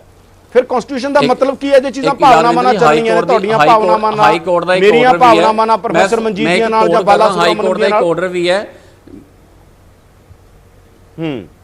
ਹਾਈ ਕੋਰਟ ਦਾ ਇੱਕ ਆਰਡਰ ਵੀ ਹੈ ਯਾਦਵਿੰਦਰ ਜੀ, ਜੇ ਇੰਟਰਕਾਸਟ ਮੈਰਿਜ ਹੋਊਗੀ, ਹਿੰਦੂ ਮੁਸਲਿਮ ਦੇ ਨਾਲ ਲੜਕੀ ਜਾਂ ਲੜਕਾ ਇੱਕ ਦੂਜੇ ਨਾਲ ਵਿਆਹ ਕਰਵਾਉਣਗੇ ਤਾਂ ਉਹਦੇ ਵਿੱਚ ਪਰਿਵਾਰਾਂ ਦਾ ਆਉਣਾ ਕੰਸੈਂਟ ਜ਼ਰੂਰੀ ਹੈ। ਅੱਜ ਮੈਂ ਉਹ ਆਰਡਰ ਦੀ ਕਾਪੀ ਨਾਲ ਨਹੀਂ ਲੈ ਕੇ ਆਇਆ, ਕਹੋਗੇ ਤਾਂ ਮੈਂ ਸ਼ਾਮ ਨੂੰ ਤੁਹਾਨੂੰ ਮੇਲ ਵੀ ਕਰ ਦਾਂਗੇ ਉਸ ਕਾਪੀ ਦੀ। ਨਹੀਂ ਆਸ਼ੂਤੋਸ਼ ਜੀ, ਕਨਸਟੀਟਿਊਸ਼ਨ ਦੀ ਮੂਲ ਭਾਵਨਾ ਇੰਪੋਰਟੈਂਟ ਹੁੰਦੀ ਹੈ। ਦੋਨੋਂ ਚੀਜ਼ਾਂ ਦੇ ਕਨਸਟੀਟਿਊਸ਼ਨ ਦੀ ਵਿਆਖਿਆ ਜਿਹੜੀਆਂ ਕੋਰਟਾਂ 'ਚ ਬਹੁਤ ਵੱਖਰੇ ਤਰੀਕੇ ਨਾਲ ਵਾਰ-ਵਾਰ ਵੱਖ-ਵੱਖ ਜੱਜਮੈਂਟ ਦੇ ਜ਼ਰੀਏ ਹੁੰਦੀ ਰਹਿੰਦੀ ਹੈ, ਉਹਦੇ ਤੇ ਬਹੁਤ ਵੱਡੀ ਇੱਕ ਡਿਬੇਟ ਹੈ। ਕਨਸਟੀਟਿਊਸ਼ਨ ਦੀ ਵਿਆਖਿਆ ਕੋਈ ਕਰ ਸਕਦਾ, ਨਹੀਂ ਕਰ ਸਕਦਾ, ਕਿਵੇਂ ਹੁੰਦੀ ਹੈ। ਪਰ ਸਵਾਲ ਇਹ ਹੈਗਾ ਕਿ ਕਨਸਟੀਟਿਊਸ਼ਨ ਨੇ ਇੱਕ ਮੂਲ ਭਾਵਨਾ ਕੀ ਹੈ? ਇੱਕ ਮੂਲ ਭਾਵਨਾ ਨੇ ਤੁਹਾਨੂੰ ਇੱਕ ਰਾਈਟ ਦਿੱਤਾ, ਇੱਕ ਆਰਟੀਕਲ ਦੇ ਅੰਦਰ ਇੱਕ ਰਾਈਟ ਦਿੱਤਾ ਹੈਗਾ। ਉਹ ਰਾਈਟ ਨੂੰ ਨਹੀਂ ਨਾ ਤੁਸੀਂ ਉਹ ਕਰ ਸਕਦੇ, ਬਾਕੀ ਚੀਜ਼ਾਂ ਉਹਦੇ ਨਾਲ ਨਹੀਂ ਡਿਸੋਲਵ ਹੋ ਸਕਦੀਆਂ। ਜੇ ਕਨਸਟੀਟਿਊਸ਼ਨ ਇੱਕ ਰਾਈਟ ਦੇ ਰਿਹਾ ਹੈਗਾ, ਸੰਵਿਧਾਨ ਤੁਸੀਂ ਕਹਿੰਦੇ ਤੁਸੀਂ ਸੰਵਿਧਾਨ ਨੂੰ ਮੰਨਣ ਵਾਲੀ ਪਾਰਟੀ ਹੋ, ਸੰਵਿਧਾਨ ਨੂੰ ਮੰਨਦੇ ਹੋ, ਜੇ ਸੰਵਿਧਾਨ ਨੂੰ ਮੰਨਦੇ ਹੋ ਤਾਂ ਸੰਵਿਧਾਨ ਨੂੰ ਰਾਈਟ ਦੇ ਰਿਹਾ ਉਹਨਾਂ ਨੂੰ। ਅਸੀਂ ਸੰਵਿਧਾਨ ਨੂੰ ਡਿਨਾਈ ਕਦੋਂ ਕੀਤਾ? ਅਸੀਂ ਸੰਵਿਧਾਨ ਨੂੰ ਡਿਨਾਈ ਕਦੋਂ ਕਰ ਰਹੇ ਹਾਂ? ਫਿਰ ਜੇ ਸੰਵਿਧਾਨ ਨੂੰ ਡਿਨਾਈ ਨਹੀਂ ਕੀਤਾ, ਫਿਰ ਸੰਵਿਧਾਨ ਦੇ ਤੋਂ ਬਾਅਦ ਭਾਵਨਾਵਾਂ ਬਾਅਦ ਚੋਂ ਨੇ, ਭਾਵਨਾਵਾਂ ਨੇ ਜਿਹੜੀਆਂ ਕਿਸੇ ਦੀਆਂ ਮੰਨ ਲਓ ਮੈਨੂੰ ਵਿਅਕਤੀਗਤ ਤੌਰ ਤੇ ਕੋਈ ਗੱਲ ਗਲਤ ਲੱਗਦੀ ਹੋਵੇ, ਮੈਨੂੰ ਵਿਅਕਤੀਗਤ ਤੌਰ ਤੇ ਆਸ਼ੂ ਜੀ ਕੋਈ ਗੱਲ ਗਲਤ ਲੱਗ ਸਕਦੀ ਹੈ, ਤੁਹਾਨੂੰ ਲੱਗ ਸਕਦੀ ਹੈ, ਸਾਡੀਆਂ ਭਾਵਨਾਵਾਂ ਹੋਣਗੀਆਂ, ਕਿਉਂਕਿ ਦੇਸ਼ ਭਾਵਨਾ, ਕਨਸਟੀਟਿਊਸ਼ਨ ਭਾਵਨਾਵਾਂ ਨਾਲ ਨਹੀਂ ਚੱਲਦਾ। ਕਨਸਟੀਟਿਊਸ਼ਨ ਦੇ ਅੰਦਰ ਜੋ ਸੰਵਿਧਾਨ ਸਭਾ ਬਣੀ, ਸੰਵਿਧਾਨ ਜਦੋਂ ਬਣਿਆ ਉਸ ਤੋਂ ਪਹਿਲਾਂ ਸੰਵਿਧਾਨ ਸਭਾ ਬੈਠੀ, ਉਹਦੇ 'ਚ ਹਰ ਧਰਮ ਦੇ ਵੱਡੇ ਵੱਡੇ ਬੁੱਧੀਜੀਵੀ, ਵੱਡੇ ਵੱਡੇ ਲੋਕ ਬੈਠ ਕੇ ਸਾਰੀ ਰਾਏ ਬਣਾਉਂਦੇ ਨੇ ਕਿ ਇਸ ਤਰ੍ਹਾਂ ਦਾ ਕਨਸਟੀਟਿਊਸ਼ਨ ਹੋਊਗਾ। ਉਸ ਤੋਂ ਬਾਅਦ ਇਹ ਰਾਈਟ ਮਿਲਦੇ ਨੇ। ਪ੍ਰੋਫੈਸਰ ਮਨਜੀਤ ਕੁਝ ਕਹਿਣਾ ਚਾਹੁੰਦੇ ਨੇ, ਕੀ ਕਹਿਣਾ ਚਾਹੁੰਦੇ? ਬਿਲਕੁਲ ਠੀਕ ਹੈ ਯਾਦਵਿੰਦਰ ਜੀ, ਥੋੜੀ ਗੱਲ ਹੈ। ਮੈਂ ਕਹਿੰਦਾ ਇਹ ਸਮਾਜ ਦੀ, ਪਰਿਵਾਰ ਦੀ ਗੱਲ ਕਰਦੇ ਆ, ਤੇ ਇਹ ਉਹੀ ਸਮਾਜ ਆ ਜਿਹੜਾ ਰੇਹੜੀ ਤੇ ਜਾਂਦੇ ਆ ਫਰੂਟਾਂ ਵਾਲਿਆਂ ਨੂੰ ਇਹ ਪੁੱਛਦਾ ਆ ਕਿ ਆਪਣਾ ਆਇਡੈਂਟੀ ਕਾਰਡ ਦਿਖਾਓ, ਓਏ ਤੁਸੀਂ ਕੌਣ ਆ, ਤੁਸੀਂ ਹਿੰਦੂ ਆ ਕਿ ਮੁਸਲਮਾਨ ਆ? ਜੇ ਮੁਸਲਮਾਨ ਆ ਤੇ ਉਹਨੂੰ ਚੁੱਕ ਕੇ ਉੱਥੋਂ ਭਜਾਉਂਦੇ ਆ। ਮਤਲਬ ਤੁਸੀਂ ਕਿਹੜੇ ਸਮਾਜ ਦੀ ਗੱਲ ਕਰਦੇ ਆ? ਜੇ ਸਮਾਜ ਨੂੰ ਤੁਸੀਂ ਸਾਂਭੋਗੇ ਨਹੀਂ, ਸਮਾਜ ਬਹੁਤ ਨਿੱਘਰ ਜਾਊਗਾ, ਮੌਬ ਲਿੰਚਿੰਗ ਹੋਊਗੀ ਜੋ ਪਿੱਛੇ ਹੁੰਦੀ ਰਹੀ ਹੈ, ਔਰ ਇਹੋ ਜਿਹੇ ਹੋਰ ਦੰਗੇ ਫਸਾਦ ਅਸੀਂ ਅੱਗੇ ਬਹੁਤ ਦੇਖ ਚੁੱਕੇ ਹਾਂ, ਹੋਰ ਵਧਣਗੇ। ਕਨਸਟੀਟਿਊਸ਼ਨ ਦੇ ਵਿੱਚ ਰਹਿ ਕੇ ਗੱਲਾਂ ਕਰਨੀਆਂ ਚਾਹੀਦੀਆਂ ਆ। ਜਿਹੜੇ ਪਰਿਵਾਰ ਤੇ ਇਨਸਾਫ ਦੀ ਅਸ਼ੂਤੋਸ਼ ਜੀ ਗੱਲ ਕਰ ਰਹੇ ਆ, ਉਹ ਪਰਿਵਾਰਾਂ ਦੇ ਅੰਦਰ ਔਰਤਾਂ ਦੇ ਨਾਲ ਕੀ ਕੁਛ ਹੁੰਦਾ ਆਪਾਂ ਸਭ ਜਾਣਦੇ ਆ। ਉਹ ਅੱਜ ਦੀ ਡੇਟ ਦੇ ਵਿੱਚ ਵੀ ਲਗਾਤਾਰ ਅੰਕੜੇ ਸਾਹਮਣੇ ਆ ਰਹੇ ਆ। ਇਸ ਕਰਕੇ ਪਰਿਵਾਰ ਜ਼ਰੂਰੀ ਹੈਗਾ, ਸਮਾਜ ਵੀ ਜ਼ਰੂਰੀ ਹੈਗਾ। ਅਸੀਂ ਉਹਨਾਂ ਦੀ ਅਹਿਮੀਅਤ ਨੂੰ ਇੱਕ ਪਾਸੇ ਨਹੀਂ ਰੱਖਦੇ, ਪਰ ਉਦੋਂ ਵੀ ਇੱਕ ਉੱਪਰ ਹੋਰ ਬਹੁਤ ਵੈਲਿਊ ਹੈਗੀ ਆ, ਉਹ ਇਨਸਾਫ ਹੈਗਾ। ਜੇ ਤੁਸੀਂ ਪਰਿਵਾਰਾਂ ਦੇ ਵਿੱਚ ਮਹਿਲਾਵਾਂ ਦੇ ਰਾਈਟਸ ਦੀ ਗੱਲ ਕਰਦੇ ਹੋ ਨਾ, ਪਿਆਰ ਦੇ ਨਾਲ, ਉਹ ਰਾਈਟਸ ਦਿਵਾਉਣ ਵਾਲਾ ਵੀ ਸਭ ਤੋਂ ਪਹਿਲਾਂ ਭਾਰਤੀ ਜਨਤਾ ਪਾਰਟੀ ਸੀ। ਜੀਣ ਦੀ 3 ਤਲਾਕ ਤੋਂ ਆਜ਼ਾਦੀ ਭਾਰਤੀ ਜਨਤਾ ਪਾਰਟੀ ਨੇ ਹੀ ਦਿਲਵਾਈ ਹੈ। ਕਾਦੇ ਤੋਂ ਭਾਰਤੀ ਜਨਤਾ ਪਾਰਟੀ ਨੇ ਆਜ਼ਾਦੀ ਦਿਵਾਈ ਹੈ ਜੀ? 3 ਤਲਾਕ ਤੋਂ ਕਹਿੰਦੇ, ਟ੍ਰਿਪਲ ਤਲਾਕ ਤੋਂ ਸਰ, ਚਾਹੇ ਹਿੰਦੂ ਭੈਣਾਂ ਹੋਣ, ਉਹਨਾਂ ਦੇ ਨਾਲ ਜੇ ਅਤਿਆਚਾਰ ਹੋਊਗਾ ਸਾਡੇ ਵਾਸਤੇ ਸਭ ਬਰਾਬਰ ਹੈ। ਦੇਖੋ ਦੇਖੋ ਦੇਖੋ ਦੇਖੋ ਦੇਖੋ ਉਹ ਇੱਕ ਬ੍ਰੇਕ ਲਈ ਰੁਕਣਾ ਪੈਣਾ, ਬੜਾ ਜ਼ਰੂਰੀ ਬ੍ਰੇਕ ਆ ਪ੍ਰੋਫੈਸਰ, ਕਮਰਸ਼ੀਅਲ ਬ੍ਰੇਕ ਲਈ ਰੁਕਣਾ ਪੈਣਾ। ਅਸੀਂ ਆਉਣੇ ਆ ਤੁਹਾਡੇ ਕੋਲੇ, ਆ ਕੇ ਤੁਹਾਡੇ ਤੋਂ ਜਵਾਬ ਲੈਣਾ। ਮੈਂ ਉਹਨਾਂ ਨੇ ਕਿਹਾ ਕਿ ਭਾਰਤੀ ਜਨਤਾ ਪਾਰਟੀ ਮਹਿਲਾਵਾਂ ਦੇ ਹੱਕਾਂ ਲਈ ਵੀ ਲੜਦੀ ਹੈ, ਪਰ ਇੱਥੇ ਉਹ ਕਹਿ ਰਹੇ ਨੇ ਕਿ ਭਾਵਨਾਵਾਂ ਇੰਪੋਰਟੈਂਟ ਨੇ, ਸਾਡੀਆਂ ਭਾਵਨਾਵਾਂ ਦੇ ਹਿਸਾਬ ਨਾਲ ਚੱਲਣਾ ਚਾਹੀਦਾ। ਹਾਲਾਂਕਿ ਉਹ ਮੰਨਦੇ ਨੇ ਕਨਸਟੀਟਿਊਸ਼ਨ ਇੰਪੋਰਟੈਂਟ ਆ। ਚਰਚਾ ਸਾਡੀ ਜਾਰੀ ਹੈ, ਇੱਕ ਬ੍ਰੇਕ ਲਈ ਰੁਕਦੇ ਹਾਂ, ਬ੍ਰੇਕ ਤੋਂ ਬਾਅਦ ਹਾਜ਼ਰ ਹੁੰਦੇ ਹਾਂ। ਬ੍ਰੇਕ ਤੋਂ ਬਾਅਦ ਤੁਹਾਡਾ ਸਵਾਗਤ ਹੈ, ਤੁਸੀਂ ਦੇਖ ਰਹੇ ਹੋ ਪ੍ਰਾਈਮ ਟਾਈਮ। ਮੈਂ ਯਾਦਵਿੰਦਰ ਸਿੰਘ। ਚਰਚਾ ਅਸੀਂ ਬਠਿੰਡੇ ਦੀ ਘਟਨਾ ਤੇ ਕਰ ਰਹੇ ਹਾਂ, ਜਿੱਥੇ ਹਿੰਦੂ ਕੁੜੀ ਨੇ ਮੁਸਲਮਾਨ ਮੁੰਡੇ ਨਾਲ ਵਿਆਹ ਕਰਵਾਇਆ। FIR 'ਚ ਕੁੜੀ ਤੇ ਮੁੰਡਾ ਕਹਿ ਰਹੇ ਨੇ ਸਾਡੀ ਸਹਿਮਤੀ ਹੈ, ਅਸੀਂ ਸਹਿਮਤੀ ਨਾਲ ਵਿਆਹ ਕਰਾਇਆ। ਪਰਿਵਾਰਾਂ ਦਾ ਪ੍ਰੈਸ਼ਰ ਇਹੋ ਜਿਹੇ ਮਸਲਿਆਂ 'ਚ ਹੁੰਦਾ ਹੀ ਹੈ, ਪਰ BJP ਤੇ ਹਿੰਦੂ ਜਥੇਬੰਦੀਆਂ ਨਿਕਲ ਕੇ ਆਈਆਂ ਨੇ ਕਿ ਲਵ ਜਿਹਾਦ ਪੰਜਾਬ 'ਚ ਹੋਣ ਲੱਗ ਗਿਆ। ਕਿਉਂਕਿ ਇਸ ਤੋਂ ਪਹਿਲਾਂ ਲਵ ਜਿਹਾਦ ਸ਼ਬਦ ਤਾਂ ਨਹੀਂ ਸੀ, ਘਰ ਵਾਪਸੀ ਦੀ ਗੱਲ BJP ਨੇ ਇੱਕ ਵਾਰ ਜ਼ਰੂਰ ਕੀਤੀ ਸੀ। ਲਵ ਜਿਹਾਦ ਦੀ ਗੱਲ ਉੱਤਰ ਪ੍ਰਦੇਸ਼ 'ਚ ਹੁੰਦੀ ਸੀ, ਬਾਕੀ ਥਾਵਾਂ ਤੇ ਹੁੰਦੀ ਸੀ। ਤਾਂ ਇਹਦੇ ਸਿਆਸੀ ਮਾਇਨੇ ਕੀ ਨੇ, ਸਮਾਜਿਕ ਮਾਇਨੇ ਕੀ ਨੇ, ਔਰ ਕਨਸਟੀਟਿਊਸ਼ਨ ਦੇ ਤੌਰ ਤੇ, ਸੰਵਿਧਾਨਕ ਤੌਰ ਦੇ ਉੱਤੇ ਕਿਹਦਾ ਹੱਕ ਆ? ਸਾਡੇ ਨਾਲ ਕਾਂਗਰਸ ਪਾਰਟੀ ਤੋਂ ਰਮਨ ਬਾਲਾ ਸੁਬਰਾਮਨੀਅਮ ਨੇ, ਸਾਡੇ ਨਾਲ BJP ਤੋਂ ਆਸ਼ੂਤੋਸ਼ ਨੇ, ਤੇ ਸਾਡੇ ਨਾਲ ਪ੍ਰੋਫੈਸਰ ਮਨਜੀਤ ਨੇ, ਜਿਹੜੇ ਪੰਜਾਬ ਯੂਨੀਵਰਸਿਟੀ 'ਚ ਸੋਸ਼ੀਓਲੋਜੀ ਵਿਭਾਗ ਦੇ ਮੁਖੀ ਰਹੇ ਨੇ। ਪ੍ਰੋਫੈਸਰ ਮਨਜੀਤ, ਜਦੋਂ ਆਪਾਂ ਬ੍ਰੇਕ ਤੇ ਗਏ ਸੀ ਤਾਂ ਟ੍ਰਿਪਲ ਤਲਾਕ ਤੇ BJP ਨੇ ਕਿਹਾ ਅਸੀਂ ਉਹ ਪਾਰਟੀਆਂ, ਸਾਨੂੰ ਇਹ ਨਾ ਕਹੋ ਕਿ ਅਸੀਂ ਮਹਿਲਾਵਾਂ ਦੇ ਖਿਲਾਫ ਹਾਂ, ਅਸੀਂ ਤੇ ਮਹਿਲਾਵਾਂ ਦੇ ਹੱਕਾਂ ਦੀ ਲੜਾਈ ਲੜੀ ਹੈ, ਟ੍ਰਿਪਲ ਤਲਾਕ ਦੀ ਲੜਾਈ ਅਸੀਂ ਲੜੀ ਹੈ, ਉਹ ਕਹਿੰਦੇ। ਉੱਥੇ ਕੰਮ ਤੇ ਚਲੋ ਇਹਨਾਂ ਨੇ ਕੋਈ ਬੁਰਾ ਨਹੀਂ ਕੀਤਾ, ਔਰਤਾਂ ਦੀ ਪ੍ਰੋਟੈਕਸ਼ਨ ਚਾਹੀਦੀ, ਔਰਤਾਂ ਦੀ ਮਦਦ ਕਰਨੀ ਚਾਹੀਦੀ ਆ। ਇੱਕ ਕੰਟਰੈਕਟ ਹੈਗਾ ਆ, ਤੁਸੀਂ ਉਸ ਨੂੰ ਓਰਲੀ ਕਈ ਵਾਰੀ ਫੋਨ ਤੇ ਜਾਂ SMS ਕਰਕੇ ਕਹੋ ਕਿ ਮੇਰਾ ਜਿਹੜਾ ਵਿਆਹ ਟੁੱਟ ਗਿਆ ਆ, ਤਾਂ ਉਹਦਾ ਕੋਈ ਪ੍ਰੋਸੀਜਰ ਹੋਣਾ। ਜੇ ਇਹ ਅਮੈਂਡਮੈਂਟ ਕੀਤੀ ਹੈ, ਇਹਦੀ ਕੋਈ ਵੀ ਮੇਰਾ ਖਿਆਲ ਬੰਦਾ ਵਿਰੋਧਤਾ ਯਾਦਵਿੰਦਰ ਜੀ ਨਹੀਂ ਕਰ ਰਿਹਾ, ਪਰ ਉਹਦੇ ਨਾਲ ਜਿਹੜਾ ਉਸ ਦੇ ਹਸਬੈਂਡ ਨੂੰ ਕ੍ਰਿਮੀਨਲਾਈਜ਼ ਕਰ ਦੇਣਾ, 3 ਸਾਲ ਦੀ ਜੇਲ੍ਹ ਦੇਣੀ, ਉਹ ਕਿਹਨੇ ਲਿਖਿਆ? ਬੱਚੇ ਕੌਣ ਸਾਂਭੂਗਾ? ਇਸ ਕਰਕੇ ਉੱਥੇ ਵੀ ਇਹਨਾਂ ਨੇ ਆਪਣੀ ਜਿਹੜੀ ਆ ਉੱਤੇ ਪਸੂੜੀ ਪਾਉਣ ਦੀ, ਉੱਥੇ ਜਿਹੜੀ ਆਪਣੀ ਨਫ਼ਰਤ ਦਿਖਾਉਣ ਦੀ ਘੱਟ ਕੋਸ਼ਿਸ਼ ਨਹੀਂ ਕੀਤੀ। ਇਹ ਦੇਸ਼ ਜਿਹੜਾ ਬੜਾ ਵੱਡਾ ਦੇਸ਼ ਆ, ਬੜਾ ਅਲੱਗ-ਅਲੱਗ ਸਮੁਦਾਇਆਂ ਦਾ, ਜਾਤਾਂ ਦਾ, ਧਰਮਾਂ ਦਾ ਦੇਸ਼ ਆ। ਜੇ ਉਸ ਨੂੰ ਉਸੇ ਢੰਗ ਦੇ ਨਾਲ ਅਸੀਂ ਸੈਕੂਲਰ ਕਨਸਟੀਟਿਊਸ਼ਨਲ ਢੰਗ ਦੇ ਨਾਲ ਨਹੀਂ ਚਲਾਵਾਂਗੇ, ਔਰ ਬਾਰ-ਬਾਰ ਇਹੋ ਜਿਹਾ ਹਿੰਦੂ, ਮੁਸਲਿਮ, ਸਿੱਖ ਇਸ ਕਿਸਮ ਦਾ ਮੈਜੋਰਿਟੀ ਮਾਈਨੋਰਿਟੀ ਦੇ ਏਜੰਡੇ ਲੈ ਕੇ ਆਵਾਂਗੇ। ਤੁਸੀਂ ਰਾਮ ਮੰਦਿਰ ਤੋਂ ਲੈ ਕੇ ਹੁਣ ਤੱਕ ਦੀ ਜਿਹੜੀ ਅਯੁੱਧਿਆ ਵਾਲੇ ਦੀ ਪੋਲਿਟਿਕਸ ਜੋ ਚੱਲ ਰਹੀ ਉਹ ਸਾਡੇ ਸਾਰਿਆਂ ਦੇ ਸਾਹਮਣੇ ਹੈਗੀ ਆ। ਮੇਰਾ ਖਿਆਲ ਹੈ ਕਿ ਇਹ ਹੁਣ ਵਕਤ ਆ ਗਿਆ ਹੈ ਕਿ ਆਪਾਂ ਇਹਨਾਂ ਗੱਲਾਂ ਨੂੰ ਇੱਕ ਪਾਸੇ ਛੱਡ ਕੇ, ਸਾਡੇ ਸਾਹਮਣੇ ਚੀਨ ਹੈਗਾ, ਸਾਡੇ ਸਾਹਮਣੇ ਹੋਰ ਬਿਮਾਰੀਆਂ, ਕਰੋਨਾ ਵਾਇਰਸ ਹੈਗੀ, ਸਾਡੇ ਸਾਹਮਣੇ ਕਿੰਨੀਆਂ ਹੋਰ ਤਾਕਤਾਂ ਚਾਰੇ ਪਾਸੇ ਹੈਗੀਆਂ, ਉਹਨਾਂ ਦਾ ਮੁਕਾਬਲਾ ਕਰਨ ਲਈ ਇੱਕ ਮਜ਼ਬੂਤ ਦੇਸ਼ ਚਾਹੀਦਾ ਹੁੰਦਾ। ਪਰ ਜੇ ਅਸੀਂ ਆਪਸ ਵਿੱਚ ਇਹੋ ਜਿਹੀਆਂ ਵੰਡੀਆਂ ਪਾ ਛੱਡਾਂਗੇ ਲਗਾਤਾਰ, ਗੱਲ ਆਪਾਂ ਮੁੱਦੇ ਤੇ ਰਹੀਏ, ਆਪਾਂ ਮੁੱਦੇ ਤੇ ਰਹਿਣੇ। ਅਸਲ ਤੁਹਾਡੇ ਤੇ ਇਲਜ਼ਾਮ ਗੱਲ ਅਯੋਧਿਆ ਦੀ ਨਹੀਂ ਆ। ਪ੍ਰੋਫੈਸਰ ਮਨਜੀਤ ਇਹ ਕਹਿ ਰਹੇ ਨੇ, ਆਸ਼ੂਤੋਸ਼ ਜੀ, ਪ੍ਰੋਫੈਸਰ ਮਨਜੀਤ ਇਹ ਕਹਿ ਰਹੇ ਨੇ ਕਿ ਤੁਸੀਂ ਨਫ਼ਰਤ ਦੀ ਰਾਜਨੀਤੀ ਕਰਦੇ ਹੋ। ਇਹ ਨਫ਼ਰਤ ਵਾਲੀ ਗੱਲ ਆ ਜਿਹੜੀ ਤੁਸੀਂ ਕਰ ਰਹੇ ਹੋ ਇਸ ਟਾਈਮ, ਇਹ ਉਹਦੇ ਨਾਲ ਜੁੜਦੀ ਹੈ ਜਾ ਕੇ ਤੁਹਾਡੇ ਤੇ ਇਲਜ਼ਾਮ ਲੱਗਦਾ, ਇਲਜ਼ਾਮ ਲਾ ਰਹੇ ਨੇ ਪ੍ਰੋਫੈਸਰ ਮਨਜੀਤ। ਸਵਾਲ ਪੁੱਛਣਾ ਚਾਹੁੰਦਾ। ਇੱਕ ਮਿੰਟ ਯਾਦਵਿੰਦਰ ਜੀ, ਮੇਰੀ ਗੱਲ ਜ਼ਰੂਰ ਸੁਣੋ ਇੱਥੇ। ਫਿਰ ਜੇ ਇਹੀ ਗੱਲ ਜੇ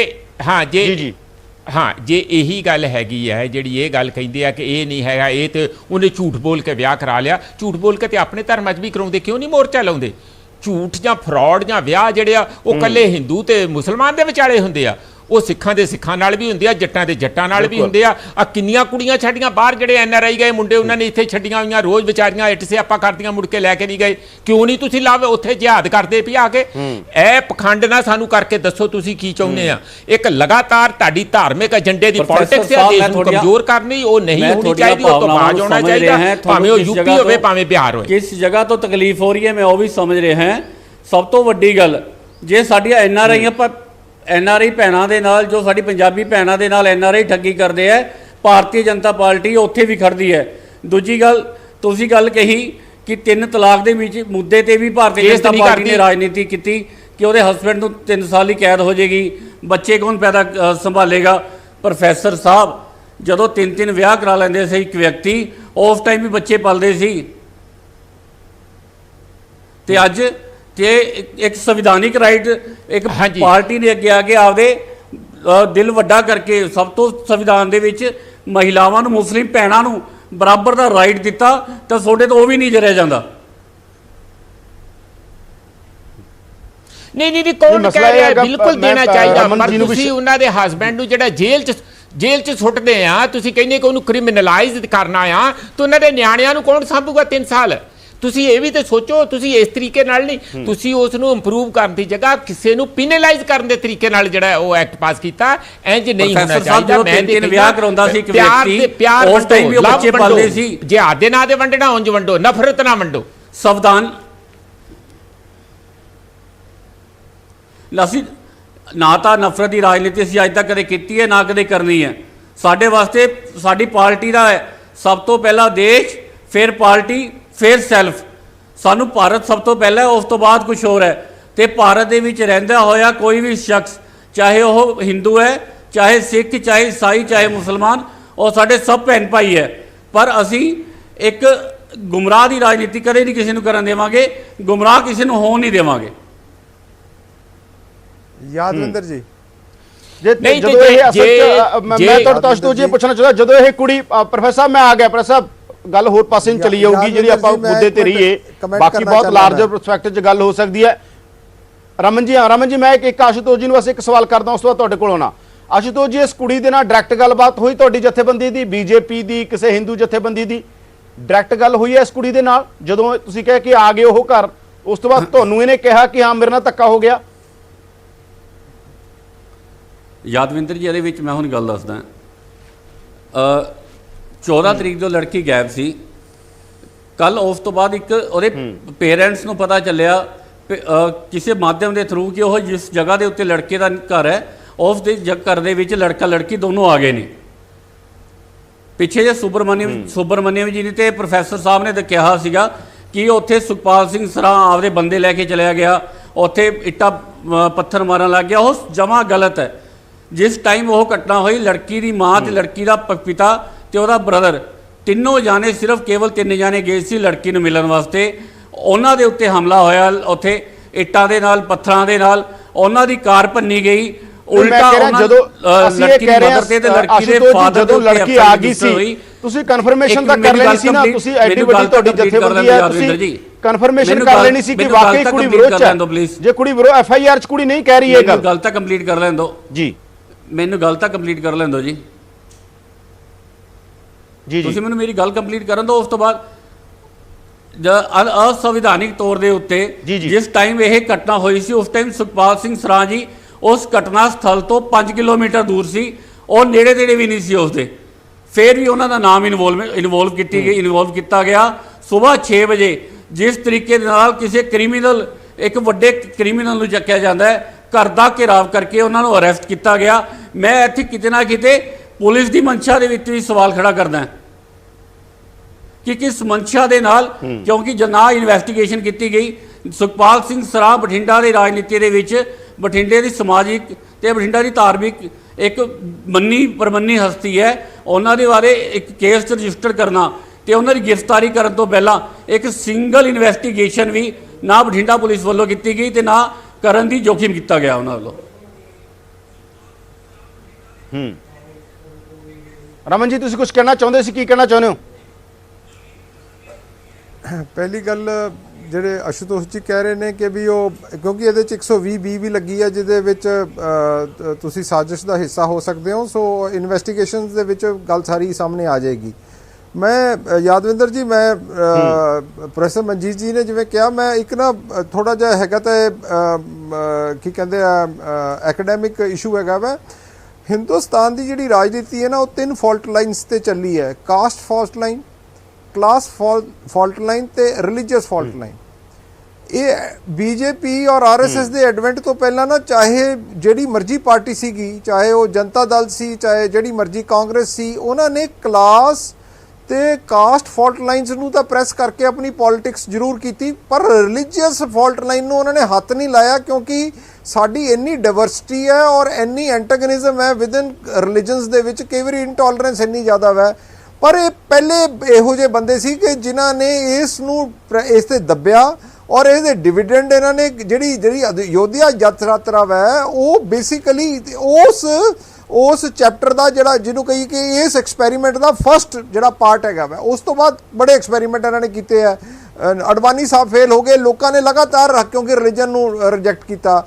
ਉਸ ਤੋਂ ਬਾਅਦ ਫਿਰ ਇਹਨਾਂ ਨੇ ਕੈਮੋਫਲਾਜ ਕੀਤਾ ਜਿਹਦੇ ਵਿੱਚ ਮੋਦੀ ਜੀ ਦਾ ਮਾਡਲ ਹੈ, ਥੱਲੇ ਬੇਸਿਕਲੀ ਸਾਰਾ ਦਾ ਸਾਰਾ ਜਿਹੜਾ ਢਾਂਚਾ ਹੈਗਾ ਵਾ ਉਹ ਸਾਰਾ ਦਾ ਸਾਰਾ ਰਿਲੀਜੀਅਸ ਜਿਹੜੀ ਹੈ ਹੇਟਰੇਡ ਔਰ ਇੰਟੋਲਰੈਂਸ ਔਰ ਇਹਨਾਂ ਚੀਜ਼ਾਂ ਦਾ ਵਾ। ਮੇਰੀ ਬੇਨਤੀ ਤੁਹਾਨੂੰ ਸਾਰੀ ਗੱਲ ਹੈ ਵੀ ਇਹ ਆਸ਼ੂਤੋਸ਼ ਜੀ ਨੂੰ ਇਸ ਗੱਲ ਦੀ ਸ਼ਾਇਦ ਸਮਝ ਨਹੀਂ ਹੈ, ਭਾਵਨਾਵਾਂ ਦੇ ਨਾਲ ਆਪਣੀ ਸੰਸਥਾ ਨਾਲ ਰਮਨ ਜੀ ਥੋੜਾ ਜਿਹਾ ਤੁਹਾਡੀ ਗੱਲ ਨੂੰ ਥੋੜਾ ਜਿਹਾ ਕਰੈਕਟ ਕਰ ਦਈਏ ਆਪਾਂ। ਰਮਨ ਜੀ, ਰਾਮ ਮੰਦਿਰ ਦੇ ਰਾਮ ਲੱਲਾ ਦੀ ਮੂਰਤੀ ਦੇ ਦੌਰ ਦੀ ਗੱਲ ਯਾਦ ਕਰੋ, ਰਾਜੀਵ ਗਾਂਧੀ ਦਾ ਦੌਰ ਯਾਦ ਕਰੋ, ਸ਼ਾਹਬਾਨੋ ਕੇਸ ਯਾਦ ਕਰੋ। ਤੁਹਾਨੂੰ ਮੈਂ 10 ਗੱਲਾਂ ਯਾਦ ਕਰਾ ਸਕਦਾ ਕਾਂਗਰਸ ਦੀਆਂ। ਕਾਂਗਰਸ ਸੌਫਟ ਹਿੰਦੂਤਵ ਦੀ ਪੋਲਿਟਿਕਸ ਦੇਸ਼ ਕਰਦੀ ਰਹੀ ਹੈ। 1984 ਚ ਕੀ ਹੋਇਆ? ਧਰਮ ਦੇ ਆਧਾਰ ਦੇ ਉੱਤੇ ਇੰਦਰਾ ਗਾਂਧੀ ਨੂੰ ਲੱਗਦਾ ਸੀ ਪੋਲਰਾਈਜ਼ ਕੀਤਾ ਜਾਵੇ, ਇਹਨਾਂ ਨੂੰ ਕਾਂਗਰਸ ਨਹੀਂ ਕਰਦੀ ਰਹੀ। ਮੇਰੀ ਯਾਦਵਿੰਦਰ ਜੀ ਸੁਣੋ ਮੇਰੀ ਗੱਲ, ਇੱਕ ਮਿੰਟ ਗੱਲ। ਜਦੋਂ ਮੈਂ ਤੁਹਾਨੂੰ ਇਹ ਗੱਲ ਕਰਦਾ, ਮੈਂ before the rise of BJP ਜਿਹੜੀ ਮੈਂ ਤੁਹਾਨੂੰ ਉਹਦੀ ਗੱਲ ਕਰਦਾ, ਮੈਂ ਜਦੋਂ ਬੀਜੇਪੀ ਰਾਈਜ਼ ਕੀਤੀ, ਜਦੋਂ ਪੋਲੀਟੀਕਲ ਉਸ ਤੇ ਆ ਗਏ, ਉਸ ਤੋਂ ਫਿਰ ਪੋਲੀਟੀਕਲ ਰਿਐਕਸ਼ਨ ਹੁੰਦੇ ਆ। ਮੈਂ ਇਹ ਨਹੀਂ ਗੱਲ ਕਰਦਾ ਸਰ ਸ਼ਾਹਬਾਨੋ ਕੇਸ ਚ ਬੀਜੇਪੀ ਕਦੋਂ ਰਾਈਜ਼ ਕਰ ਰਹੀ ਸੀ? ਜਦੋਂ ਤੁਸੀਂ ਰਾਮ ਮੰਦਿਰ ਦੀ ਸਭ ਤੋਂ ਪਹਿਲੀ ਸ਼ੁਰੂਆਤ ਰਾਜੀਵ ਗਾਂਧੀ ਨੇ ਕੀਤੀ, ਬੀਜੇਪੀ ਉਦੋਂ ਕਿੱਥੇ ਸੀ? ਵੱਖਰੀ ਗੱਲ ਹੈ ਕਿ ਜਨਸੰਘ ਵੱਖਰੀ ਗੱਲ ਹੈ, ਉਸ ਤੋਂ ਪਹਿਲਾਂ ਕਹਿ ਰਿਹਾ ਬਣਦਾ ਹੈ। ਮੈਂ ਤੁਹਾਨੂੰ ਤੁਸੀਂ ਸੋਬਰਮ ਤੁਸੀਂ ਵੀ ਪੋਲਿਟਿਕਸ ਕਰਦੇ ਰਹੇ ਹੋ, ਸਾਰੀ ਵੱਖਰੀ ਗੱਲ ਹੈ, ਤੁਹਾਡੀ ਅਪਰੋਚ ਹੋ ਰਹੀ ਹੈ। ਮੈਂ ਪਰ ਰਿਲੀਜਨ ਦੀ ਕਾਂਗਰਸ ਪਰ ਰਾਈਟ ਦੇ ਨਾਲ ਸੰਵਿਧਾਨ ਦੀ ਗੱਲ ਕਰਦੀ ਹੈ। ਜਿਹੜਾ ਸ਼ਾਹਬਾਨੋ ਜਿਹੜਾ ਰਾਤ ਨੂੰ ਕਰ ਰਹੇ ਹੁੰਦੇ ਸੀ, ਇਲਜ਼ਾਮ ਲੱਗਦਾ ਇਹਨਾਂ ਤੇ। ਸਾਹਿਬ ਤੁਸੀਂ ਉਸ ਟਾਈਮ ਲੋਕ ਸਭਾ ਦੇ ਵਿੱਚ ਮਤਾ ਪਾਸ ਕਰਕੇ ਰਾਜੀਵ ਗਾਂਧੀ ਨੇ ਉਸ ਨੂੰ ਡਿਸੋਲਵ ਕੀਤਾ। ਸਾਹਿਬ ਮੇਰੀ ਫੇਰ ਤੁਸੀਂ ਗੱਲ ਆਪਾਂ ਫੇਰ ਦੂਜੇ ਪਾਸੇ ਲੈ ਗਏ ਆ। ਮੇਰੀ ਗੱਲ ਨੂੰ ਤੁਹਾਡੇ ਬਾਰੇ ਇਹ ਇਲਜ਼ਾਮ ਲੱਗਦਾ ਰਮਨ ਜੀ, ਤੁਹਾਡੀਆਂ ਐਕਸਟੈਂਸ਼ਨਾਂ ਨੇ ਜਿਹੜਾ ਸਿਖਾਇਆ ਇਸ ਦੇਸ਼ ਦੇ ਅੰਦਰ ਨਾ, ਤੁਸੀਂ ਸਾਰੀਆਂ ਗੱਲਾਂ ਕਹਿ ਦਿੰਦੇ ਹੋ, ਵੈਸੇ ਕ੍ਰੋਨਿਕ ਕੈਪੀਟਲਿਜ਼ਮ ਤੇ ਵੀ ਤੁਸੀਂ ਔਖੇ ਹੋ ਜਾਂਦੇ ਹੋ। ਉਹ ਸਾਰੀਆਂ ਚੀਜ਼ਾਂ ਦੀ ਐਕਸਟੈਂਸ਼ਨ ਤੁਹਾਡੇ ਤੇ ਇਲਜ਼ਾਮ ਲੱਗਦਾ ਹੈ ਕਾਂਗਰਸ ਪਾਰਟੀ ਤੇ ਕਿ ਬਹੁਤ ਸਾਰੇ ਲੋਕਾਂ ਨੂੰ ਸਿਖਾਇਆ ਤੁਸੀਂ ਸਾਰਾ ਕੁਝ। ਜ਼ਿਆਦਾ ਜਿਹੜੇ ਸੱਤਾ 'ਚ ਰਹੇ ਕਿਉਂ ਇਹਦੇ ਵਿੱਚ ਡਿਨਾਈ ਕਰਨ ਦੀ ਕੋਈ ਗੱਲ ਨਹੀਂ ਹੈ। ਜਵਾਹਰ ਲਾਲ ਨਹਿਰੂ, ਤੁਹਾਨੂੰ ਪਤਾ ਕਿੰਨੇ ਮਾਡਰਨ ਜਵਾਹਰ ਲਾਲ ਨਹਿਰੂ ਦੀ ਤੁਸੀਂ ਤੇ ਪੜ੍ਹਦੇ ਹੋ, ਡਿਸਕਵਰੀ ਆਫ ਇੰਡੀਆ ਤੋਂ ਲੈ ਕੇ ਉਹਨਾਂ ਦੀ ਹਰ ਕਿਤਾਬ ਹਰ ਥਾਟ ਪੜ੍ਹ ਲਓ, ਪਰ ਪੰਡਿਤ ਸ਼ਬਦ ਉਹਨਾਂ ਦੇ ਨਾਂ ਨਾਲ ਵੀ ਅੱਗੇ ਲਾ ਕੇ ਉਹਨਾਂ ਨੇ ਉਸ ਤਰ੍ਹਾਂ ਦੀ ਪੋਲਿਟਿਕਸ ਕਿਹਾ ਜਾਂਦਾ ਕਿ ਉਹ ਰੰਗ ਦੀ ਰਾਜਨੀਤੀ ਕਰਨਾ ਚਾਹੁੰਦੇ ਸੀ, ਜਦੋਂ ਕਿ ਉਹਨਾਂ ਨੂੰ ਇੱਕ ਤਰ੍ਹਾਂ ਦਾ ਅਥੀਸਟ ਮੰਨਿਆ ਜਾਂਦਾ ਸੀਗਾ ਨਹਿਰੂ ਨੂੰ। ਹਿੰਦੁਸਤਾਨ ਤੁਸੀਂ ਫੇਰ ਮੈਂ ਤੁਹਾਨੂੰ ਫੇਰ ਕਿਹਾ, ਮੈਂ ਕਿਹਾ ਵੀ ਐਕੈਡੈਮਿਕ ਡਿਬੇਟ ਦੀ ਮੈਂ ਗੱਲ ਕਰਦਾ ਪਿਆ ਵੀ ਇਹ 3 ਫਾਲਟ ਲਾਈਨਸ ਹੈਗੀਆਂ ਵਾ, ਇਹ ਐਗਜ਼ਿਸਟ ਕਰਦੀਆਂ ਵਾ। ਇਹ ਨਹੀਂ ਹੈ ਵੀ ਕੋਈ ਕਿਹੜੀ ਪਾਰਟੀ ਪੋਲੀਟੀਕਲ ਕਿਹੜੇ ਪਰਪਸ ਲਈ ਕਦੋਂ ਯੂਜ਼ ਕਰਦੀ, ਬਟ ਮੋਸਟ ਅਗਲੀ ਤਰੀਕੇ ਨਾਲ, ਮੋਸਟ ਬਰੂਟਲ ਤਰੀਕੇ ਦੇ ਨਾਲ, ਮੋਸਟ ਇਨਟੋਲਰੈਂਟ ਤਰੀਕੇ ਦੇ ਨਾਲ ਜਿਹੜੀ ਹੈ ਕਿਸੇ ਕਦੀ ਵੀ ਰਿਲੀਜਨ ਦੇ ਨਾਂ ਤੇ ਜਾਂ ਕਾਸਟ ਦੇ ਨਾਂ ਤੇ ਇੱਕ ਦੂਜੇ ਨੂੰ ਅਸੀਂ ਮਾਰਨ ਦੀ ਕੋਸ਼ਿਸ਼ ਨਹੀਂ ਕੀਤੀ। ਫਿਰ ਤੁਸੀਂ ਇਹ ਨਾ ਕਹੋ ਰਮਨ ਜੀ, ਜਿਹੜੀ ਤੁਸੀਂ ਗੱਲ ਕਹਿ ਰਹੇ ਹੋ ਇਹ ਨਾ ਕਹੋ ਕਿ ਕਾਂਗਰਸ ਨੇ ਨਹੀਂ ਕੀਤਾ, ਇਹ ਨਾ ਕਹੋ ਜਿਹੜੀ ਗੱਲ ਤੁਸੀਂ ਕਹਿੰਦੇ ਹੋ ਕਿ ਬੀਜੇਪੀ ਨੇ ਕਾਸਟ ਪੋਲਿਟਿਕਸ ਕਾਸਟ ਦੇ ਖਿਲਾਫ ਦੀ ਪੋਲਿਟਿਕਸ ਕਾਂਗਰਸ ਨੇ ਰਿਲੀਜਨ ਦੀ ਨਹੀਂ ਕੀਤੀ। ਮੈਂ ਤੁਹਾਨੂੰ 10 ਚੀਜ਼ਾਂ ਗਿਣਾ ਸਕਦਾ, 5 ਤਾਂ ਮੈਂ ਤੁਹਾਨੂੰ ਮੋਟੀਆਂ ਗਿਣਾ ਦਿਆਂ। ਮੈਕਸਿਮਮ ਜਿਹੜਾ ਨਹਿਰੂ ਦੇ ਦੌਰ ਦੇ ਉੱਤੇ, ਨਹਿਰੂ ਦੇ ਦੌਰ ਤੋਂ ਲੈ ਕੇ ਇੰਦਰਾ ਗਾਂਧੀ ਦੇ ਦੌਰ ਤੱਕ ਜਾਂ ਉਸ ਤੋਂ ਬਾਅਦ ਦਾ ਦੌਰ ਵੀ। ਸਾਹਿਬ ਤੁਸੀਂ ਇੱਕ ਮਿੰਟ ਗੱਲ ਮੇਰੀ ਸੁਣ ਲਓ, ਫਿਰ ਆਪਾਂ ਡਿਸਕਸ, ਜਾਂ ਤੁਸੀਂ ਬੋਲ ਲਓ ਮੈਂ ਬੋਲਦਾ ਨਹੀਂ। ਮੇਰੀ ਬੇਨਤੀ ਸਿਰਫ ਇਹ ਹੈ, ਮੈਂ ਤਾਂ ਪਹਿਲਾਂ ਮੈਂ ਤਾਂ ਕਿਹਾ ਵੀ ਇਹ 3 ਚੀਜ਼ਾਂ ਐਕੈਡੈਮਿਕਲੀ ਐਗਜ਼ਿਸਟ ਕਰਦੀਆਂ ਵਾ, ਪਰ ਕਿਸ ਬੰਦੇ ਨੇ ਕਿਸ ਚੀਜ਼ ਨੂੰ ਕਿੰਨੇ ਬਰੂਟਲ ਤਰੀਕੇ ਨਾਲ ਯੂਜ਼ ਕੀਤਾ। ਤੁਸੀਂ ਸਾਨੂੰ ਕਲਾਸ ਪੋਲਿਟਿਕਸ, ਅਸੀਂ ਗਰੀਬੀ ਦੇ ਬਾਰੇ ਤੁਸੀਂ ਕਹਿ ਸਕਦੇ ਹੋ, ਸਾਨੂੰ ਤੁਸੀਂ ਕਾਸਟ ਦੇ ਵਿੱਚ ਵੀ ਕਹਿ ਸਕਦੇ ਹੋ, ਪਰ ਜਿਹੜੀ ਵਾਇਲੈਂਸ ਦੀ ਪੋਲਿਟਿਕਸ ਹੈ, ਇਨਟੋਲਰੈਂਸ ਦੀ ਪੋਲਿਟਿਕਸ ਹੈ, ਜਿਹਨੂੰ ਉਸ ਨੂੰ ਜਿਹੜਾ ਮੈਕਸਿਮਮ ਐਕਸਪੈਰੀਮੈਂਟ ਜਿਹੜਾ ਕੀਤਾ ਗਿਆ ਵਾ, ਉਹ ਬੀਜੇਪੀ ਦੇ ਇਹ ਖਾਸ ਕਰਕੇ ਮੋਦੀ ਔਰ ਸ਼ਾਹ ਦੇ ਦੌਰਾਨ ਜਿਹੜੇ ਨੈਸ਼ਨਲ ਪਟਲ ਤੇ ਜਦੋਂ ਆਏ ਉਸ ਤੋਂ ਮੈਕਸਿਮਮ ਦਾ ਮਤਲਬ ਮਿਨੀਮਮ ਤੁਸੀਂ ਕੀਤਾ ਸੀਗਾ। ਰਮਨ ਜੀ ਮਿਨੀਮਮ ਦਾ ਮਤਲਬ ਤੁਸੀਂ ਕੀਤਾ ਸੀਗਾ, ਮੈਕਸਿਮਮ ਇਹਨਾਂ ਨੇ ਕਰ ਲਿਆ। ਮੈਨੂੰ ਉਹ ਸ਼ਬਦ ਬੋਲਣੇ ਤੁਸੀਂ ਕੀਤਾ ਸੀ ਜੋ ਤੁਸੀਂ ਨਹੀਂ ਸੁਣ ਸਕਦੇ। ਵਾਇਲੈਂਸ ਦੀ ਰਾਜਨੀਤੀ ਕੀਤੀ ਆਪਾਂ ਇਸ ਗੱਲ ਦੇ ਵਿੱਚ ਨਾ ਪਈਏ, ਆਪਾਂ ਇਸ ਗੱਲ 'ਚ ਨਾ ਪਈਏ, ਕਿਉਂਕਿ ਇਸ ਗੱਲ ਦੇ ਵਿੱਚ ਅਸੀਂ ਤਾਂ ਤੇ ਸਾਡੇ ਸਾਡੀ ਕੋਲੇ ਵਿਚਾਰਧਾਰਾ ਨੂੰ ਬੜੀਆਂ ਤੇ ਸਾਡੀ ਬੜੀਆਂ ਚੀਜ਼ਾਂ ਰਾਜਨੀਤੀ ਨੇ ਜਿਹਦੇ ਵਿੱਚ ਅੱਜ ਅਸੀਂ ਬਹੁਤ ਇਸ ਤਰੀਕੇ ਦੇ ਨਾਲ ਆਸ਼ੂਤੋਸ਼ ਜੀ, ਲੋਕਾਂ 2 ਨੇ ਮਿੰਟ। ਸਵੀਕਾਰ ਕੀਤਾ ਹੈ ਕਿ 2 ਪਰ ਵਾਰ ਨਰਿੰਦਰ ਆਸ਼ੂਤੋਸ਼ ਮੋਦੀ ਜੀ ਜੀ, ਪ੍ਰਚੰਡ ਬਹੁਮਤ ਦੇ ਨਾਲ ਸੱਤਾ ਦੇ ਵਿੱਚ ਆਏ ਨੇ। ਆਸ਼ੂਤੋਸ਼ ਜੀ ਜਦੋਂ ਤੀਜੀ ਵਾਰੀ ਹਾਰ ਜਾਣਗੇ, ਪਾਰਲੀਮੈਂਟ ਕੋਈ ਦੇ ਅੰਦਰ ਗੱਲ ਨਹੀਂ, ਪ੍ਰਧਾਨ ਮੰਤਰੀ ਦੋ ਮੋਦੀ ਵਾਰੀ- ਜਾਂਦੇ ਨੇ, ਤੁਸੀਂ ਬਾਰ-ਬਾਰ ਇਸ ਗੱਲ ਦਾ ਜ਼ਿਕਰ ਤਾਂ ਕਰ ਰਹੇ ਹੋ। ਸਭ ਤੋਂ ਪਹਿਲਾਂ ਉਹ ਕਨਸਟੀਟਿਊਸ਼ਨ ਨੂੰ ਮੱਥਾ ਟੇਕ ਕੇ ਬਹੁਤ ਸਾਰੀਆਂ ਗੱਲਾਂ ਕਹਿੰਦੇ ਨੇ। ਪੰਜਾਬ 'ਚ ਤੁਸੀਂ ਅੱਜ ਜਿਹੜਾ ਤੁਸੀਂ ਇਹ ਗੱਲ ਕਰ ਰਹੇ ਹੋ ਕਿ ਭਾਵਨਾਵਾਂ ਜੇ ਭਾਵਨਾਵਾਂ ਇੰਪੋਰਟੈਂਟ ਨੇ, ਤੁਸੀਂ ਜੇ ਬੰਦੇ ਨੇ ਭਾਵਨਾਵਾਂ ਨਾਲ ਹੀ ਚੱਲੇਗਾ ਸਮਾਜ, ਆਸ਼ੂਤੋਸ਼ ਜੀ, ਕਨਸਟੀਟਿਊਸ਼ਨ ਮੁਤਾਬਕ ਨਹੀਂ ਚੱਲਣੀ ਸਟੇਟ ਤੇ ਫਿਰ ਕਨਸਟੀਟਿਊਸ਼ਨ ਨੂੰ ਕਹਿ ਦੋ ਕਿ ਅਸੀਂ ਨਹੀਂ ਮੰਨਦੇ। ਕਨਵਰਟ ਨਾ ਕਰੋ, ਮੈਂ ਜਵਾਬ ਦਿੱਤਾ ਸਿੱਧੇ ਤੌਰ ਤੇ ਕਹਿ ਦੇਣਾ ਚਾਹੀਦਾ। ਯਾਦਵਿੰਦਰ ਜੀ ਮੈਂ ਜਵਾਬ ਦਿੱਤਾ ਰਮਨ ਜੀ ਦੀ ਗੱਲ ਦਾ। ਉਹਨਾਂ ਨੇ ਕਿਹਾ ਕਿ ਵਾਇਲੈਂਸ ਦੀ ਰਾਜਨੀਤੀ, ਇਹ ਗੱਲ ਹੀ ਨਹੀਂ ਨਾ ਕਾਂਗਰਸ ਬਨਾਮ ਇਹ ਦੇਸ਼ ਕਾਂਗਰਸ ਬੀਜੇਪੀ ਨਹੀਂ ਹੈ। ਰਮਨ ਜੀ ਇੱਕ ਮਿੰਟ ਆਸ਼ੂਤੋਸ਼ ਜੀ, ਇਹ ਦੇਸ਼ ਕਾਂਗਰਸ ਤੇ ਬੀਜੇਪੀ ਨਹੀਂ ਹੈ। ਇਹ ਦੇਸ਼ ਦੇ ਅੰਦਰ ਇੰਨੀ ਵੱਡੀ ਆਬਾਦੀ ਹੈ, ਇੰਨੀ ਵੱਡੀ ਡਿਵਰਸਿਟੀ ਹੈ, ਇੰਨੇ ਧਰਮ ਨੇ, ਇੰਨੀਆਂ ਜਾਤਾਂ ਨੇ, ਕਲਰ ਆ, ਕਾਸਟ ਆ, ਕ੍ਰੀਡ ਆ, ਇਹ ਉਹਨਾਂ ਸਭ ਦਾ ਦੇਸ਼ ਹੈਗਾ। ਤੇ ਇਹ ਦੇਸ਼ ਕਾਂਗਰਸ ਤੇ ਬੀਜੇਪੀ ਨਾਲ ਡਿਸਾਈਡ ਨਹੀਂ ਹੋਊਗਾ। ਮੈਂ ਇਸ ਕਰਕੇ ਤੁਹਾਨੂੰ ਕਹਿ ਰਿਹਾਗਾ ਆਸ਼ੂਤੋਸ਼ ਜੀ, ਮੈਂ ਇਸ ਕਰਕੇ ਕਹਿ ਰਿਹਾ ਕਿ ਜੇ ਕਾਂਗਰਸ ਦੀ ਗੱਲ ਜਿਹੜੀ ਤੁਸੀਂ ਗੱਲ ਕਰਦੇ ਹੋ ਵੀ ਕਾਂਗਰਸ ਇਹ ਆ, ਕਾਂਗਰਸ ਕਹਿੰਦੇ ਬੀਜੇਪੀ ਇਹ ਆ, ਸਵਾਲ ਇਹ ਆ ਕਿ ਜੇ ਕਨਸਟੀਟਿਊਸ਼ਨ ਇੰਪੋਰਟੈਂਟ ਮੰਨਦੇ ਹੋ ਤੁਸੀਂ, ਫਿਰ ਭਾਵਨਾਵਾਂ ਪਿੱਛੇ ਰੱਖਣੀਆਂ ਪੈਣਗੀਆਂ, ਜਾਂ ਫਿਰ ਕਹਿ ਦਿਓ ਕਨਸਟੀਟਿਊਸ਼ਨ ਨਾਂ ਦੀ ਕੋਈ ਚੀਜ਼ ਨਹੀਂ, ਅਸੀਂ ਨਹੀਂ ਮੰਨਦੇ ਹੈਗੇ। ਮੈਂ ਯਾਦਵਿੰਦਰ ਜੀ ਆਵਾਂ ਦੋ।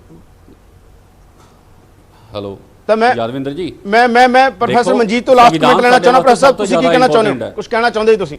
ਬਿਲਕੁਲ, ਮੈਂ ਯਾਦਵਿੰਦਰ ਜੀ ਪ੍ਰੋਫੈਸਰ ਤੁਸੀਂ ਕੁਝ ਕਹਿਣਾ ਚਾਹੁੰਦੇ ਸੀ? Last comment sir, 30 second. ਇਹ ਦੇਖੋ ਯਾਦਵਿੰਦਰ ਜੀ, ਹਾਂ ਮੈਂ ਇੰਨੀ ਗੱਲ ਹੀ ਕਹਿਣੀ ਚਾਹੁੰਦਾ ਆ ਕਿ ਬਿਲਕੁਲ ਰਮਨ ਜੀ ਨੇ ਬੜੀ ਇਮਾਨਦਾਰੀ ਨਾਲ ਪਾਰਟੀ ਦੇ ਵਿੱਚ ਰਹਿੰਦੇ ਹੋਇਆ ਇੰਨੀ ਗੱਲ ਤੇ ਮੰਨੀ ਆ ਕਿ ਉਹ ਸੰਵਿਧਾਨ ਦੇ ਰਹਿੰਦਿਆਂ ਹੋਇਆਂ ਆਪਣੀ ਇਹੋ ਜੀ ਰਾਜਨੀਤੀ ਧਰਮ ਦੀ ਜਾਤ ਦੀ ਕਰਦੇ ਰਹੇ ਆ।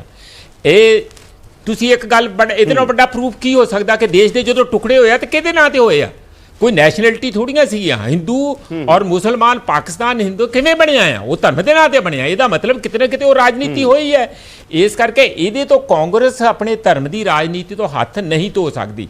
ਆਜ਼ਾਦੀ ਤੋਂ ਬਾਅਦ ਵੀ ਸੰਵਿਧਾਨ ਦੇ ਅੰਦਰ ਰਹਿੰਦਿਆਂ ਹੋਇਆਂ ਕਾਂਗਰਸ ਨੇ ਧਰਮ ਜਾਤ ਸਭ ਕੁਝ ਵਰਤਿਆ। ਪਰ ਸਵਾਲ ਇਹ ਹੈ ਕਿ ਹੁਣ ਵਾਲੀ ਜਿਹੜੀ ਪਾਰਟੀ ਸਾਡੀ ਸੈਂਟਰ ਦੇ ਵਿੱਚ 6-7 ਸਾਲ ਤੋਂ ਕਾਬਜ ਹੈ, ਇਹ ਤਾਂ ਸੰਵਿਧਾਨ ਨੂੰ ਇੱਕ ਪਾਸੇ ਹੀ ਸੁੱਟ ਦੇਣਾ ਚਾਹੁੰਦੀ ਹੈ। ਇੱਕ ਨਵਾਂ ਹੀ ਸੰਵਿਧਾਨ ਹਿੰਦੂ ਰਾਸ਼ਟਰ ਲਿਆਉਣਾ ਚਾਹੁੰਦੀ ਹੈ ਜਿਹਦੀ ਨਾਗਪੁਰ ਤੋਂ ਚੱਲੂਗੀ ਸਾਰੀ ਸੱਤਾ। ਇਸ ਗੱਲ ਦਾ ਸਾਨੂੰ ਖਤਰਾ ਆ। ਜਿਹੜੀ ਗੱਲ ਰਮਨ ਜੀ ਵੀ ਇਹੀ ਕਹਿ ਰਹੇ ਆ ਕਿ ਇਹ ਸਿੱਧਾ ਆ ਗਏ। ਇਹ ਸੰਵਿਧਾਨ ਨੂੰ ਮੈਨੀਪੂਲੇਟ ਕਰਨਾ ਹੋਰ ਚੀਜ਼ ਹੁੰਦੀ ਆ। ਉਹ ਸੰਵਿਧਾਨ ਨੂੰ ਮੈਨੀਪੂਲੇਟ ਕਰਦੇ ਰਹੇ ਆ, ਸੰਵਿਧਾਨ ਦੇ ਵਿੱਚ ਰਹਿੰਦਿਆਂ ਹੋਇਆਂ ਉਹਦਾ ਮਿਸਯੂਜ਼ ਕਰਦੇ ਰਹੇ। ਪਰ ਇਹ ਤੇ ਸੰਵਿਧਾਨ ਨੂੰ ਬਾਈਪਾਸ ਕਰਨਾ ਚਾਹੁੰਦੇ। ਇਹ ਕਿਵੇਂ ਬਰਦਾਸ਼ਤ ਹੋਊਗਾ? ਦੇਸ਼ ਇਕੱਠਾ ਨਹੀਂ ਰਹੂਗਾ। ਸਾਡੇ ਕੋਲ ਟਾਈਮ ਇੰਨਾ ਹੀ ਸੀ ਪ੍ਰੋਫੈਸਰ, ਸਾਡੇ ਕੋਲ ਟਾਈਮ ਇੰਨਾ ਹੀ ਸੀਗਾ, ਟਾਈਮ ਇੰਨਾ ਹੀ ਸੀ ਸਰ। ਇਹ ਜਦੋਂ ਸੰਵਿਧਾਨ ਸਭਾ ਬਣੀ ਸੀ ਉਸ ਤੋਂ ਬਾਅਦ ਸੰਵਿਧਾਨ ਬਣਿਆ ਸੀ, ਬੜੀਆਂ ਲੰਬੀਆਂ ਬਹਿਸਾਂ, ਬੜੀਆਂ ਅਮੀਰ ਬਹਿਸਾਂ ਨੇ।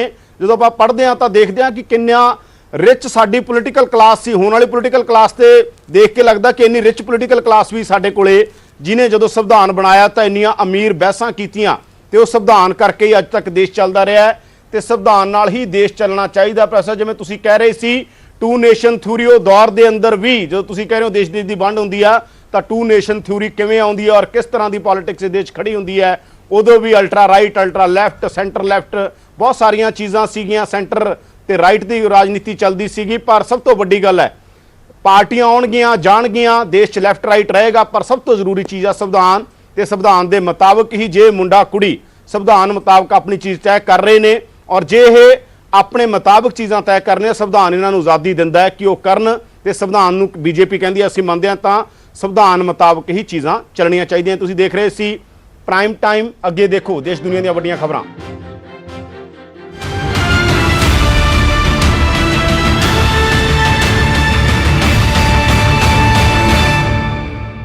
ਬਲਵਿੰਦਰ ਸਤਿ ਸ਼੍ਰੀ ਅਕਾਲ ਭਾਜੀ। ਸਤਿ ਸ੍ਰੀ ਅਕਾਲ। ਉਹ ਤੂੰ ਆਪਣੀ